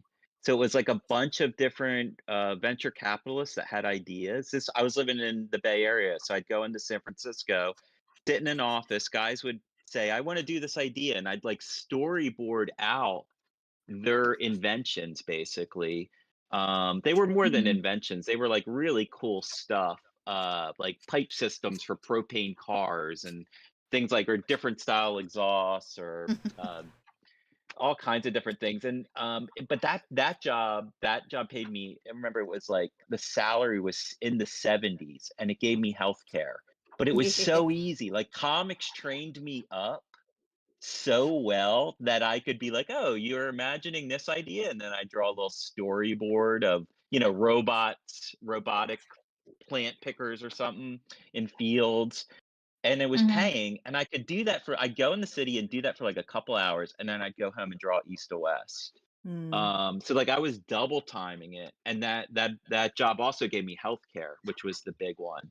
So it was Mhm. weird. I was almost really working just for healthcare at the yeah. time, Yeah. Mhm. because with the baby and all that. So gosh, don't know. The baby cost $86,000. It's like, thank God we Jesus. had healthcare. I'm assuming you Like, got like the bill and it said birth 86,000 and it said insurance part way more like yeah, it was like a life-saving. 84. No, we had to Yeah. cover 15 of it. We were 15 Ah! on that. Yeah, That's I think. horrifying. I think. Yeah, it's crazy. It's American just healthcare is idiotic. America is broken. It really it is. is. But I want to also like the money doesn't last either. Like No. it No. it comes and goes, and then you have to be wise about it. Like Oh thank yeah. Mhm. God, like we started a 401k, and then that helps lessen your tax burden. Like So on there, the subject there's of so having to much. be adaptable, Kellen Spike can attest to the fact that how many years ago was I saying I hate coloring comics? It's the worst thing in Yeah. the world. I'm never gonna do it. Yeah, you were like me. You were like black and white comics forever. No, it wasn't even black. No, it wasn't even. I'm still Oh. team black and white comics, but my aversion to color was like I hate doing it. It's the worst thing in the world. Oh, I just okay. don't I like. also hate doing it. Now, but what is keeping me afloat has been doing something in my brain clicked, and I'm like, oh, actually, I like coloring comics now. And then suddenly, what keeps me afloat is coloring for like Scholastic. Yeah. Oh yeah. Well, And you I've know got what? a And maybe job the best from kept secret. Penguin coming up soon. Yeah. Maybe the best Yeah. kept secret is how much some colorists make. Like Yeah. the Matt Mhm. Wilsons out there, the guy I work with, Frank Martin Jr. I mean, like these guys are coloring the top comics And they and doing do 5 or 6 okay. books a month, and Yeah. they're doing Happy. really well. Yeah, Yeah, yeah, absolutely. Like, this is Uh, not where I thought I'd be, but okay, it works. I yeah. I I echo that sentiment. This is not where I thought I'd be. But it does mean like I do this job, I get it done, I get paid, I therefore don't have to immediately like open up emergency commissions. I can like slow down and go, okay, I am now going to work on my book. Yeah. Yeah, it's a weird place to be just in general in comics. It's just very few people I find who enter creative spheres wind up where they thought they would be. I mean, Yeah. admittedly, I thought I'd Yeah. be managing a Red Lobster again. Well, see, you were wrong about that too. Yes, I was very wrong. I I'm honestly allergic to thought shellfish. Turns out. I thought I'd be making a small press periodical that published monthly when I was like, and keep in mind I was like a teenager when I thought this. So it's just that's life. Anyway, we are coming up on 2.5 hours. Good Oh wow. lord. No, why No, did you say something? I I wanted have to see how long it would go on. We're If coming I up on 2.5 hours, and I think we should cut it here. Or does I anyone else? agree. Yeah, Okay, I that's that's would like fine. to fine. propose though that we do this again sometime and we talk Yes. about creative only. Shit, yeah. The Shit, Yeah. act yeah. of I'd love to making a talk about comic. we Yeah. should talk Nick, about our passions, our comics that we are making right now and why we're so excited about them. Nick, Yeah. Yes. every Tuesday and Wednesday, I stream on Twitch if you ever want to co-host. Okay, but now I Um, got to get on Twitch. no, you would just talk to me and it would stream on my Twitch. Oh, okay. All right, I'll jump So it would on be for like sure sometime. this. Yeah, so it would be like this, and just you would it would show my drawing on the screen, but you would be chatting with Cool. me about comics. Yes. Yeah. Okay, everyone, let's do it to it. My name is Spike. You can find me on Twitter at iron_Spike. The pinned tweet has a comic I'm making right now called DRAGOTTA, which is about Keebler elves that murder people. We've got about 44 pages, and you can just click the tweet and just read the whole thing in one go. I run Iron Circus Comics. You can visit us at ironcircus.com. We sell all kinds of cool, fun comics that I guarantee you will enjoy. You can follow us on Instagram at Iron Circus, and you can follow us on Twitter at Iron Circus Comics, with comics spelled COMIX. Also, please like this stream and follow Iron Circus Comics on YouTube. I am Kel McDonald, and I make comics that you can read at kelmcdonald.com. My main comic that I'm updating right now is The City Between. It is about gay werewolves in the future. You can read my other comic, You Are the Chosen One, on my Patreon, which is patreon.com/kelmcdonald. That is about 23 kids get the same prophecy dream telling them they're the chosen one. You can find me on Twitter sometimes as Kellhound, which is spelt like Hellhound but with a K. I also stream on Twitch Tuesdays, Wednesdays, and also during the Geek Show at twitch.tv/KelMcDonald if you ever want to pop by and watch me draw and chat with friends. I also have a fan Discord, which I just posted the link in my Twitch chat if you want to join that. I'm going to host werewolf movies every Saturday afternoon in October, so come hang out. Amanda. I'm Amanda. Point one. Spike, how's that pinned tweet coming? I'll make it soon, I promise. Okay. My name, the name under my name, Amanda Gaffaday. That is my Twitter. I have a pinned tweet to links to all my stuff.